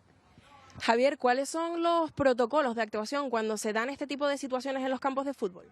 Bueno, pues para eso el Comité Técnico de Árbitros estableció un protocolo a nivel nacional para tratar de erradicar la violencia verbal en los campos, que es por donde generalmente empieza todo. Ese protocolo lo que trata es de combatir pues, los insultos, las amenazas y aquellas manifestaciones de carácter racista, xenófobo, sexista e intolerante que se producen en los campos de fútbol y que evidentemente no se pueden tolerar ni en los campos de fútbol ni en ningún ámbito de la sociedad. ¿Cómo se está trabajando para tratar de erradicar estas situaciones? Pues bien, nosotros a nuestros árbitros les explicamos efectivamente qué es lo que tienen que hacer cuando se da un caso de esto. Lo que tienen que hacer efectivamente es aplicar este protocolo que se establece en 3 puntos, que si os lo puedo comentar. El primer punto es cuando efectivamente se dan cuenta de que se está empezando a producir esta violencia verbal de la que hablaba. Tienen que aplicar el primer paso del protocolo, que es detener el encuentro, tienen que hablar con el delegado de campo y es el delegado de campo quien, a través de megafonía, cuando lo hay, o de manera directa con las personas del público que están generando este conflicto, tienen que tratar de evitar que esto vuelva a suceder. Si efectivamente esto sucede, se aplica el segundo paso, que ya directamente el árbitro pues invita a los capitanes y a los equipos que abandonen el terreno de juego y tienen que entrar en el vestuario. Si consiguen erradicar esto y por tercera vez vuelve a suceder, pues ya el tercer paso del protocolo es la suspensión definitiva del partido. Javier, no sé si hay algún tipo de estadística para saber más o menos cuántos casos de estos se dan los fines de semana en los partidos. Si la hay, yo la desconozco. Lo que sí te puedo decir que la violencia física, aunque a nivel estadístico pudiera parecer residual, teniendo en cuenta el volumen de partidos que hay, no podemos que restarle ningún tipo de importancia, porque este tipo de violencia se está dando sobre todo en encuentros de fútbol base, llámese cadetes, llámese juveniles, que aunque la gente parezca que está tratando con personas adultas, están tratando con menores de edad. Y esa violencia se produce entre menores de edad y mayores de edad, con lo cual es bastante grave. Lo que tenemos que hacer es erradicar la violencia verbal, que es la que da pie finalmente a esa violencia física. Muchas veces se trata también de un tema de educación, de los propios familiares que vienen aquí, pues bueno, a apoyar a sus hijos y que acaba derivando en otra cosa. Esto es fútbol y al final el fútbol es competición. Si los padres, los entrenadores, los educadores en sí, que son las figuras de referencia de estos futbolistas, entendieran el deporte, sobre todo el deporte base, como algo educativo, como algo divertido para sus hijos, para las personas a las que entrenan, pues todo iría mucho mejor. El problema es que lo ven como una competición y a partir de que empieza una competición lo importante es ganar y genera conflicto. Bueno, pues muchas gracias por haber estado con nosotros esta tarde, Javier. Ya lo han oído, estas son las palabras de Javier Vázquez, el vicepresidente del Comité Técnico de Árbitros de Tenerife. Gracias, Mari Martín, desde la isla de Tenerife, desde el municipio de Tacoronte. Y bueno, esperemos que esos altercados no se sigan produciendo o que al menos los protocolos para evitarlos sean más rápidos en esos partidos. Y nosotros vamos a cambiar de tema, vamos a volver a la mesa de debate con nuestros tertulianos de hoy, porque lo hemos analizado estos días. La cesta de la compra en Canarias es de las más caras de todo el país. Las Palmas de Gran Canaria es la ciudad más cara en cuanto a los precios de la cesta de la compra, seguida de Palma de Mallorca y Guecho en Vizcaya. ¿Podemos convivir con esta escalada de precios de la cesta de la compra que va más rápido que los salarios, que esas condiciones laborales? Vamos a empezar con Bernardo Sagastume. Bueno, podemos convivir malamente, que es lo que se ha hecho hasta ahora, ¿no? Restringiendo algunos artículos que antes eran de consumo diario o semanal, cambiando unas marcas por otras que son más baratas, olvidándote de productos como el aguacate, que siempre se nombra por lo caro que está. Bueno, es un mercado secuestrado el del aguacate, como sabes, ¿no? No se puede traer aguacate que no sea canario a los puntos de venta y entonces es carísimo cada vez que escasea, ¿no? Pero bueno, hay características propias del mercado canario que hacen que la cesta de la compra tenga un precio mayor y bueno, para empezar, buena parte de lo que se vende en las tiendas, en los supermercados, tiene que llegar desde fuera. Tenemos el coste del flete, que es añadido, y tenemos también algunas características propias de la regulación que también encarecen la cesta de la compra, ¿no? Tenemos, por ejemplo, el IEM, que es una carga para muchos productos que, bueno, sus intenciones eran para proteger a alguna industria local, pero finalmente se empieza a aplicar a una y se termina aplicando a muchas otras, uno no sabe por qué. Las madres canarias compran los jerseys y los chándales de los niños para el colegio con IEM, nadie sabe por qué, nadie sabe si en algún lugar de Canarias se fabrican chándales, pero se pagan chándales con un sobreprecio por el IEM, por ejemplo, ¿no? Y esas son cosas que sí están en la mano de los políticos locales para poder hacer algo para que la cesta de la compra no esté tan cara, más allá de toda una circunstancia internacional, inflacionaria, por muchos factores, incluso también le puede sumar la guerra de Ucrania y contextos geopolíticos, pero las cosas que están en manos de los políticos canarios no se hacen, ¿no? Y deberían hacerse. La gente, desde luego, hace auténticos malabares para llegar a fin de mes porque, efectivamente, tal y como muestra esta infografía simple que nos han preparado nuestros compañeros, pero que, desde luego, refleja la cruda realidad, Canarias es la región con la cesta de la compra más cara. Fíjense esa balanza al respecto del salario medio de cada uno de los canarios, que está en torno a los 1.568 euros brutos. Es el salario medio más bajo de todo el país, el segundo más bajo de todo el país. Con estos datos, desde luego, Alfonso González Jerez, estamos en una situación, los que peor lo están pasando, muy crítica para llegar a fin de mes e incluso para poder hacer la cesta de la compra con unos precios que prácticamente se incrementan día a día. De hecho, yo creo que prácticamente todos los que estamos en la mesa tenemos a alguien en el entorno que nos ha contado alguna vez que efectivamente ve cómo esos precios se incrementan pues todas las semanas, ¿no? Tener un trabajo en la que ganes esos 1.300, 1.400 euros netos, 1.500 al mes, ya no es una garantía. Gracias a ese salario ya no puedes mantener una familia de 2 o 3 miembros con cierta comodidad, como ocurría hace 10 o 12 años, ¿no? Hay un problema general con la inflación en toda Europa y en Estados Unidos, en parte de Estados Unidos y Canadá, y que no es sino el fruto de haber inyectado una cantidad enorme de dinero a la economía, ¿no? Miles y miles y miles, decenas de miles de millones de euros para intentar, entre otras cosas, que el COVID no significase una catástrofe económica, ¿no? Es verdad que aquí en Canarias se podían tomar algunas medidas de alivio respecto a la inflación, pero yo soy descreo mucho de que esas medidas puedan tener un impacto en el bolsillo de la gente. Creo que nos queda una larga temporada soportando una inflación superior a la media española y a la media europea. Vamos a seguir, claro, está hablando de este tema en esta mesa, porque es un asunto que nos preocupa muchísimo, con el nivel de pobreza, con el riesgo de exclusión social, desde luego, y recalcamos que vamos a seguir hablando de ello aquí en Conecta Canarias. Miren, yo pues voy a sacar algo que tengo por aquí, porque es lo que me he ido encontrando estas semanas en los supermercados, incluso en las grandes superficies, más bien en las grandes superficies, y estamos a 19 de octubre, ¿eh? Ahí está. Navidad, bueno, Elena. Hay que recordar que Telde tenía alumbrado o estaba comenzando a ponerlo en agosto. Bueno, y en la laguna en Tenerife hay algunas zonas que ya lo tienen. O sea que nosotros nos adelantamos. En la cesta de la compra también incluimos ciertos productos navideños que ya están desde el mes de septiembre. Yo no sé si ustedes ya tienen el árbol puesto. Yanira Alfaya. Yo no quiero ser el Grinch de la Navidad.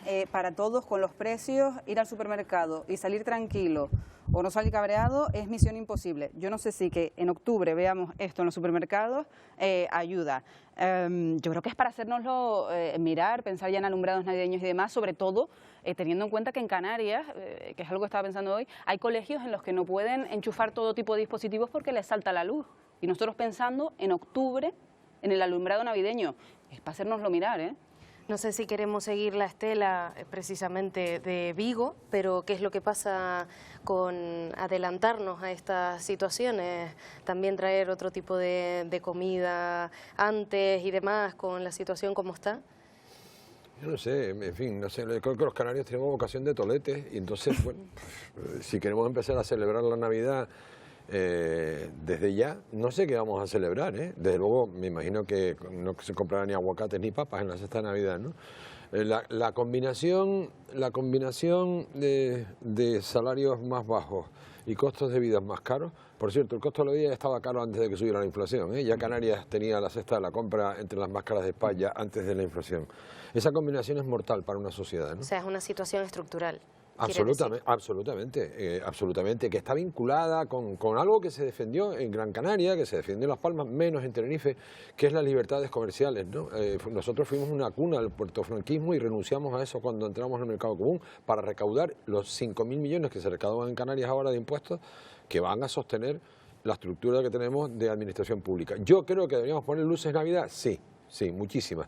En el Parlamento, en el Gobierno, en los ayuntamientos, como además hay que ahorrar energía, es lo mejor que pueden hacer. O sea, ¿cómo se le puede estar diciendo a la gente que hay que ahorrar energía, que ser austeros, que vienen tiempos difíciles y estar luego haciendo una exhibición para estimular el comercio? Si la gente va a ir a comprar igual, embellece un poco las calles, pero sobre todo mantenerlas limpias, más que poner luces, ¿no?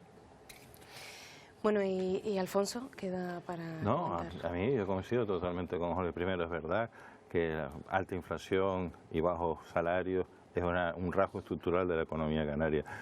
Segundo, el origen que le achaca a Jorge yo creo que es más discutible, ¿no? Y segundo, esto es un vacilón infecto, ¿no? Lo que se están montando ciertos políticos en Canarias. Estoy pensando en la Laguna, por ejemplo, ¿no? Estás hablando de combatir la emergencia climática, de estimular el ahorro energético, etcétera, etcétera, y lo que quieres es compararte con Vigo, encendiendo un montón de luminarias durante la noche. Por favor, que no nos sigan tratando como si fuéramos deficientes mentales o menores de edad o estúpidos. Un poco de sentido de la responsabilidad por parte de la clase política canaria. Y cuando tengan una idea brillante, la meten en la gaveta y cierran con llave. Es lo mejor que pueden hacer. Pero fíjate una cosa curiosa. El alcalde de Galdar, que pasa por ser uno de los alcaldes más votados de España, si no el más votado, ¿no? Ha hecho un gran despliegue en los últimos años de luces navideñas y de engalanar las calles del municipio para que vaya gente de Las Palmas, hace su compra navideña en Galdar, es decir, y después saca casi todos los concejales del ayuntamiento. O sea, que el público, el pueblo, el electorado no le castiga, ¿no? Que estoy de acuerdo con lo que decía. ¿Sabes por qué? Totalmente, pero porque la gente no percibe que lo que se gasta sale de su bolsillo. Es que qué bonita está la ciudad, sí, pero lo estás pagando. No hay conciencia fiscal. Lo estás pagando no hay tú. conciencia fiscal. No. Y en cuanto a los ahí se puede generar un debate eterno y enorme también, porque si preguntamos probablemente a los comerciantes de la zona del municipio de Galdar, nos van a decir enhorabuena por esa iniciativa, porque efectivamente las calles de Galdar, que es el ejemplo que has puesto, se abarrotan durante la Navidad. Pero antes lo pagaban los comerciantes. Eso es cierto. Antiguamente lo pagaban los comerciantes. En muchas ciudades del mundo, las calles, los vecinos contribuyen y pagan su propia iluminación. No lo hace colectivamente el ayuntamiento o tal. Es decir, de todas maneras, esto es en fin, tampoco el gasto de una iluminación es para tirar voladores. Pero bueno, quiero decir, como gesto, cuando se está pidiendo a la gente, oye, apriétate el cinturón, ¿no? Que quienes tienen que apretárselo primero no se lo aprieten, no queda muy allá, en mi opinión, ¿no? Si no hay una cierta ejemplaridad, no hay una verdadera democracia. Si los niños que están jugando al fútbol no ven que sus padres, ven a sus padres pegándose en la grada, insultándose, ¿qué van a hacer en el campo? Si es que el problema es el contagio de actitudes no ejemplares. Tendríamos muchísimo más para debatir, pero precisamente por eso contamos con los invitados que contamos en esta mesa y que estamos seguros que van a volver a Conecta Canarias. Desde aquí ya está hecha la invitación. Jorge Betancourt, periodista; Alfonso González, periodista; Yanire Alfaya, periodista de la SER en Canarias; Bernardo Sagastume, director adjunto de la Gaveta Económica. Muchísimas gracias a los cuatro por acompañarnos hoy en el programa. En este día que además es especial, por algo llevamos precisamente, como ven, un lazo rosa en la solapa. Un día especial porque tenemos que recordar que hoy 19 de octubre es el Día Internacional contra el Cáncer de Mama, y para ello vamos a enseñarles un pequeño vídeo mostrándole los avances tecnológicos, porque son esenciales para avanzar en la detección precoz y por supuesto también en blindar la autoestima de las personas, de las mujeres y de los hombres que padecen esta enfermedad. Por ejemplo, los hospitales San Roque han desarrollado un sistema para evitar la caída del cabello durante el proceso de la quimioterapia, durante el tratamiento. Pues no utilizar el secador 24 horas después de ese tratamiento, no recogerse el cabello en coletas, por ejemplo, o utilizar un champú neutro. Vamos a ver en el siguiente vídeo de lo que se trata. Esta máquina ahora mismo en Canarias es el único sitio donde la tenemos, es aquí. Yo tenía el contacto directo por haber trabajado en Londres, contacté con ellos y pudimos traerla. Hospital Universitario San Roque creyó en mí y la verdad que estamos contentísimos. La máquina la creó un señor que se llama Richard Paxman, cuya mujer tuvo cáncer y para ella fue el mayor de los choques fue perder el pelo, porque al final no es solo perder el pelo, es como que la gente te identifica como que estás enferma, pierdes tu identidad, sientes baja autoestima. Este procedimiento ocurre, se tiene que utilizar cuando la paciente viene a ponerse la quimioterapia. Entonces cuando viene media hora antes, cuando ya estamos poniendo una medicación antes de la quimio y ya se le pone el casco, ellas tienen que llevar una serie de recomendaciones antes en casa de cómo cuidar el cabello, cuántas veces lo tienen que lavar y con qué, pues tienen que evitar los tintes, tienen que evitar pues peinarse con trenzas, ponerse muchos tratamientos para evitar que se enrede, etcétera, etcétera. Vienen, tienen que venir con el pelo húmedo y hidratado, se le pone el casco media hora antes, durante todo el proceso de la quimioterapia y luego una serie de horas a posterior. Te va a congelar el cuero cabelludo y al generar una congelación va a proceder a formar una cosa que se llama la vasoconstricción. Básicamente que los vasos sanguíneos se vuelven muy finitos, por lo tanto la cantidad de sangre que va a llegar al cuero cabelludo es mucho menor. En la sangre está la quimioterapia porque te la están poniendo en la sangre y cuanto más aguantes a posterior, mejores los resultados porque cada vez tienes menos quimioterapia en la sangre porque la vas filtrando hasta que la vas orinando y va desapareciendo de tu organismo. Y muchas de ellas me han incluso agradecido porque ha habido mujeres que tienen niños pequeños que ni siquiera los niños pequeños se han dado cuenta porque también para los niños pequeños es shock ver de repente a tu mami que pierde el pelo. Hoy por hoy tenemos alrededor de 35 pacientes que han hecho este tratamiento. Solo ha habido una chica que realmente no le funcionó. El resto, en más o menor medida, les ha funcionado bastante bien. Es verdad que cuanto más pelo tienes, la pérdida de un 30% es menos notable que si tienes menos pelo, pues evidentemente vas a tener más clarea. Y estamos muy ilusionados porque al final estamos haciendo algo más por el paciente.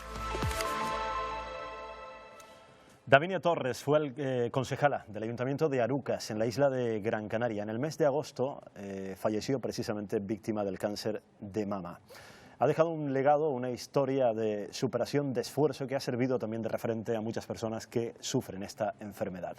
Después de la publicidad vamos a recordar precisamente su historia, su trayectoria, su vivencia con el cáncer y nos van a acompañar también aquí en plató 3 testimonios. Uno de esos testimonios ya ha superado afortunadamente la enfermedad y 2 continúan en tratamiento. Hoy es el día, efectivamente, en el que vamos a dedicar bastante tiempo aquí en el programa al cáncer de mama. Regresamos enseguida aquí en Conecta Canarias. Hasta ahora.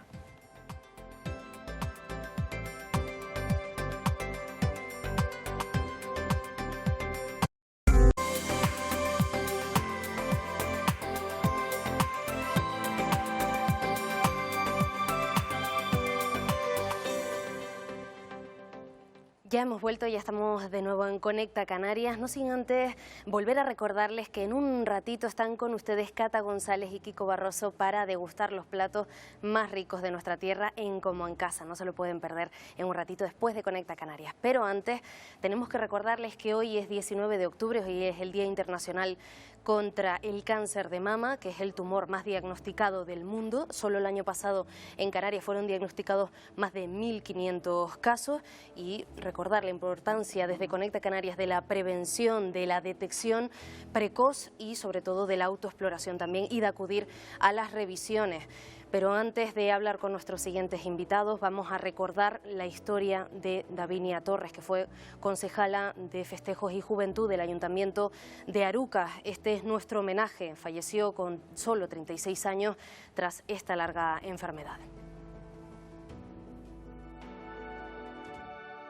Yo, Davinia Torres Padrón, prometo con mi conciencia y honor cumplir fielmente las obligaciones del cargo de concejala del excelentísimo Ayuntamiento de Arucas, con lealtad al Rey y guardar y hacer guardar la Constitución como norma fundamental. La parte final de su enfermedad fue complicada.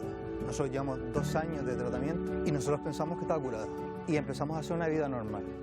Una vida normal en el sentido de que nosotros ya empezábamos a viajar, a salir, ya se tomaba alguna cerveza de vez en cuando. Y un día se despierta de madrugada, ella me dijo que quería ir al hospital porque no era normal sentirse tan asfixiada. Ya había metástasis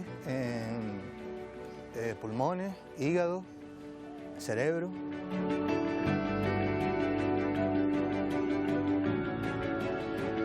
Ella perdió la movilidad, ella no podía caminar. Es un síntoma también de la caquexia, del final de la vida. Y lo que vamos a hacer esta semana es que nos vaya visitando familia que quiere verte, que no te ha visto. Va a ser poco tiempo, yo avisaba a la gente, mira, vamos a intentar que sea 1 hora. Nosotros éramos muchos de salir, pues le decíamos que íbamos a salir en casa. Luego sí hay un momento en el que la oncóloga a mí me dijo, lo mejor que puede pasar es que un día se duerma y ya no despierte. Esa noche ya cuando se durmió, yo me asusté al ver que ya no respondía a despertarse y llamé a urgencias médicas que vienen a casa. Y vino un médico, le hizo pruebas, las medidas de tensión, respiración, pulso, y le habló a ella. Y le dijo, tranquila Vinia, vas a estar bien. Y hay una frase que se me queda grabada, y me dijo, el final está próximo, ellos siguen escuchando, trata de ser como ha sido hasta ahora. Estuvimos todos acompañándolo hasta el último minuto, estaba dormida, no sufrió. Yo la recuerdo siendo feliz hasta el último momento, siendo alegre, y a mí me ha cambiado para bien. Yo soy una persona mucho más optimista, mucho más feliz ahora que antes. Yo, después de ella, soy algo mucho mejor.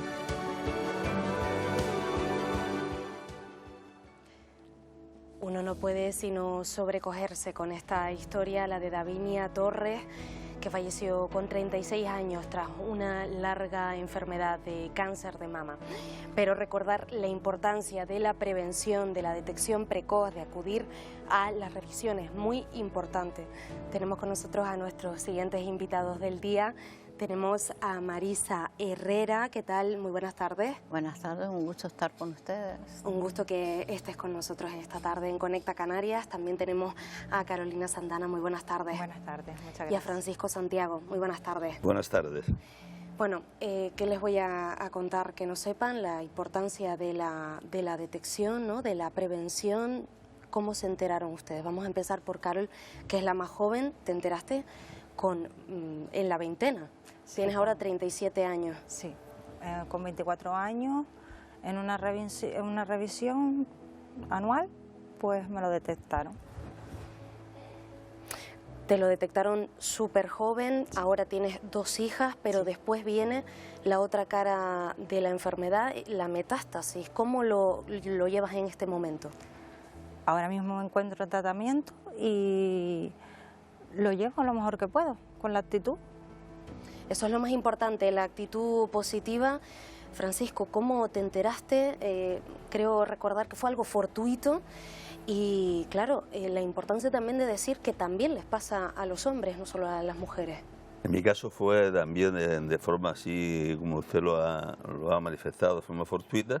Nos disponíamos, mi mujer, una amiga que es médica que estaba en mi casa, pues a picar algo para la cena, y rocé con el bastidor de la puerta y me dio un dolor intenso y duradero, ¿no? Y entonces la amiga que estaba con nosotros, Marta Mancuso, pues me palpó y me dijo que si ese durez no se me quitaba en 2 o 3 semanas, pues había que empezar a revisarme. Y esa fue la manera que fue a principios del año pasado, cuando empecé con toda esta tarea, primero de análisis, y hasta que se descubre que efectivamente tenía un cáncer de mama. Yo tampoco lo sabía.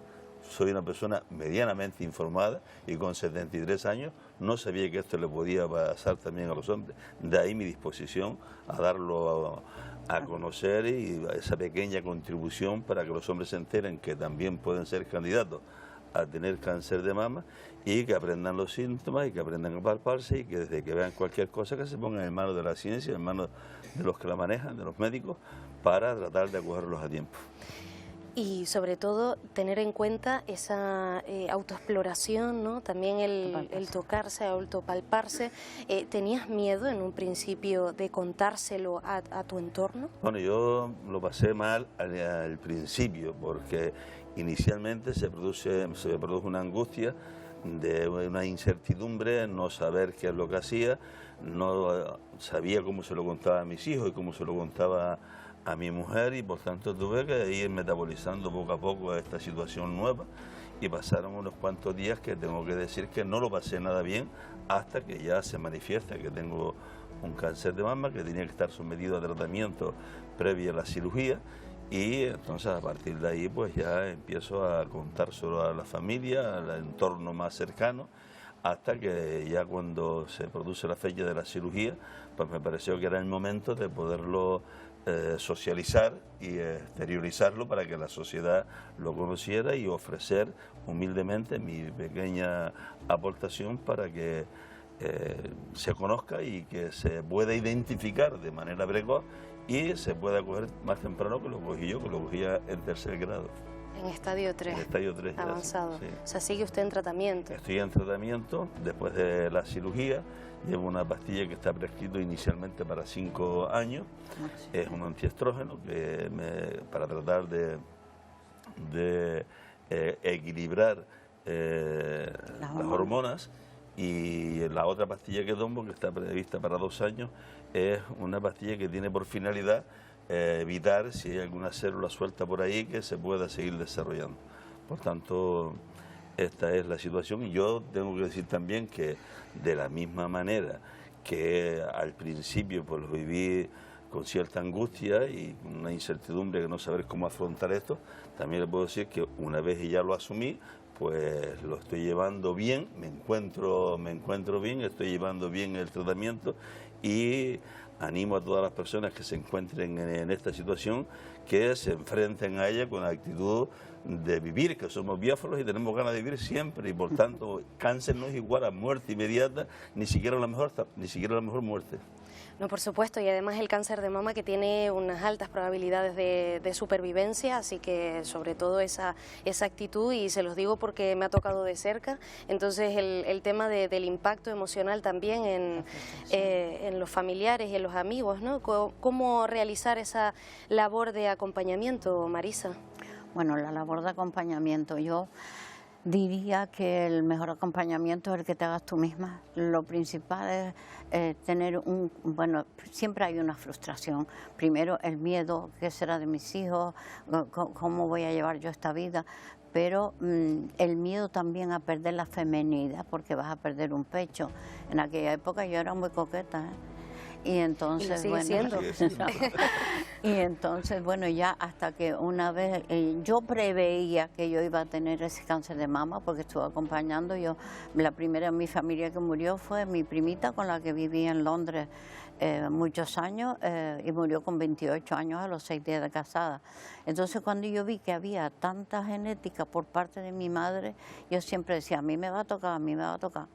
Y como eso parece que es que lo estaba buscando y lo encontré, ¿no? Pero me lo detecté yo misma, trabajaba en el materno infantil encima, y entonces pues sentí que al rozarme con la sábana me molestó, me toqué, digo, uff, cuando tú tocas y es como una madera, porque eso es duro como una madera, digo, bueno, aquí hay algo. Entonces me fui a patología mamaria, me hicieron otras pruebas, me fui a anatomía patológica para yo querer saber de primera mano antes que nadie cuál era el diagnóstico, y era un cáncer de mama ductal infiltrante estadio 4, era muy agresivo. De hecho, me mandaron también a Pamplona, que allí fue donde conocí a Marian Suárez, la hija de Adolfo Suárez, y fue la que me inculcó que crease la Asociación Canaria de Cáncer de Mama, y ella fue su presidenta de honor hasta que murió. Y yo siempre digo, bueno, no se puede uno autocompadecer porque pierde energía. Tú tienes que tomar el toro por los cuernos y decir, de aquí salgo yo como sea. Y siempre me agarro de una frase de Winston Churchill, que decía que la actitud es la que marca la gran diferencia. Cuando veo que tengo un bajón, también hice un curso que es el método Silva de control mental, que se hace en todo el mundo. Cuando me veo un bajón, pues cojo el librito del método Silva y venga a hacer control. Porque ahora mismo lo estoy pasando muy mal. Yo todavía no tengo una alta efectiva. A mí me dieron 2 años y medio de vida, pero sí que ha tenido mucha repercusión, que en aquella época los tratamientos no eran personificados, era una bomba de relojería que le ponían a todo el mundo la misma. Claro, y menos mal que esto ha ido avanzando. Ha ido avanzando, pero sí que es verdad que debido a los tratamientos, a los efectos adversos de los tratamientos, pues estoy como estoy, con una artrosis degenerativa, precisamente por el tamoxifeno, que es lo que te ponen los antiestrógenos, se llama tamoxifeno, y aparte de eso que me sometí también otro año más al tamoxifeno, y eso fue lo que creo que, como yo digo, en Canarias me desgració, porque los huesos míos tú los tocas y se hacen harina, no me pueden ni operar porque no, pero bueno. Yo aquí estoy y yo digo que la actitud marca la diferencia, que ahora mismo, perdóname, muchas veces lo más que sufro es porque mi mente va a una velocidad tremenda y el cuerpo no responde, pero aquí estamos. Aquí estamos y con esa actitud positiva. Carol, súper joven y con una familia por delante, con ese tratamiento que todavía continúas en ello, ¿qué actividades realizas y en quién te apoyas más en ese proceso? En mi familia. Son las que básicamente me ayudan al día a día. Tengo 2 hermanas y ellas son parte de mi día a día. Y aparte yo pues busco alternativas. Me hago reiki, me doy acupuntura, voy al gimnasio, voy a natación. Siempre busco complementar lo que prospecta el médico. Y ahora esa actitud positiva, ¿en qué la transforma usted, Francisco? Pues bueno, pues yo tengo actividad física todos los días, porque camino todos los días. Como consecuencia de los dolores musculares que produce el medicamento, pues me aconsejaron llevar una tabla de ejercicios en mi casa, que solo hago 3 veces en semana, y en realidad mitiga bastante los dolores musculares. Alguna distracción por la tarde, sigo todavía con la actividad de nuestra organización política que me ocupa algún tiempo, y por tanto yo llevo una vida pues casi igual que la que llevaba antes, y no he cambiado absolutamente en nada. Algún hobby también que de vez en cuando pues lo practico, pero ya digo, la vida hay que afrontarla sabiendo que aquí no vamos a estar tampoco todo el tiempo, que estamos nada más que de forma pasajera, y a llevarlo lo mejor posible.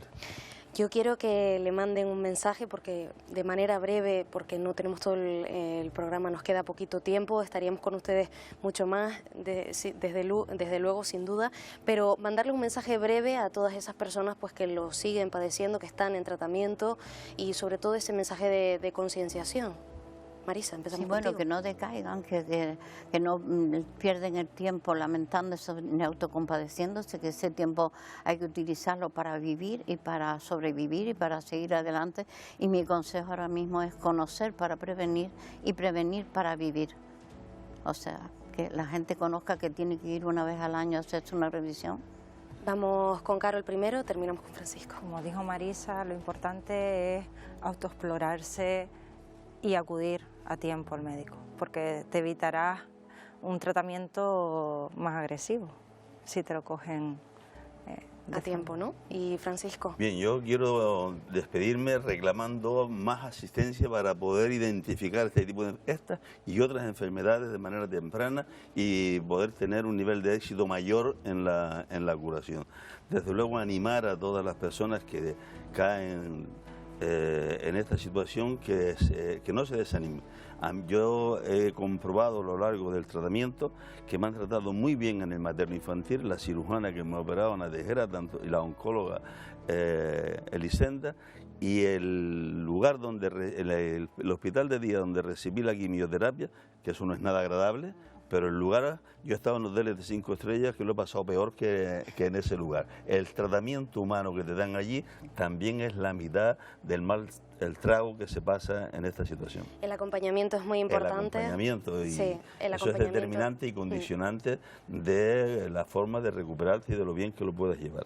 De los profesionales sanitarios, de los familiares, de los amigos, de las personas que estén a nuestro lado. De los profesionales no tengo más que piropos para todos ellos y hablar bien de todos los campos, por lo menos a mí me han tocado. Y desde luego el apoyo de la familia y del entorno más cercano de los amigos, también eso es condicionante y determinante de cómo lo puedas llevar. Bueno, pues muchísimas gracias Marisa, Francisco y Carolina por estar con nosotros. Muchas gracias. Gracias. Y nosotros nos tenemos que despedir por hoy mandando ese mensaje de agilidad también a las administraciones para las resoluciones de incapacidad, también para todas esas situaciones relacionadas con el cáncer de mama, y agradecer también a todos nuestros profesionales sanitarios que están ahí ahí pues al pie del cañón. Y a todos los que padecen esta enfermedad, pues maravillosa entrevista, Elena. Sí, muchas gracias. Volvemos mañana, por fin es viernes, llevamos una semana intensa de caluroso estreno aquí en Conecta Canarias, pero mañana tenemos muchísimos más contenidos que ofrecerles, así que no falten a la cita. A las 5:30 les esperamos. Hasta mañana.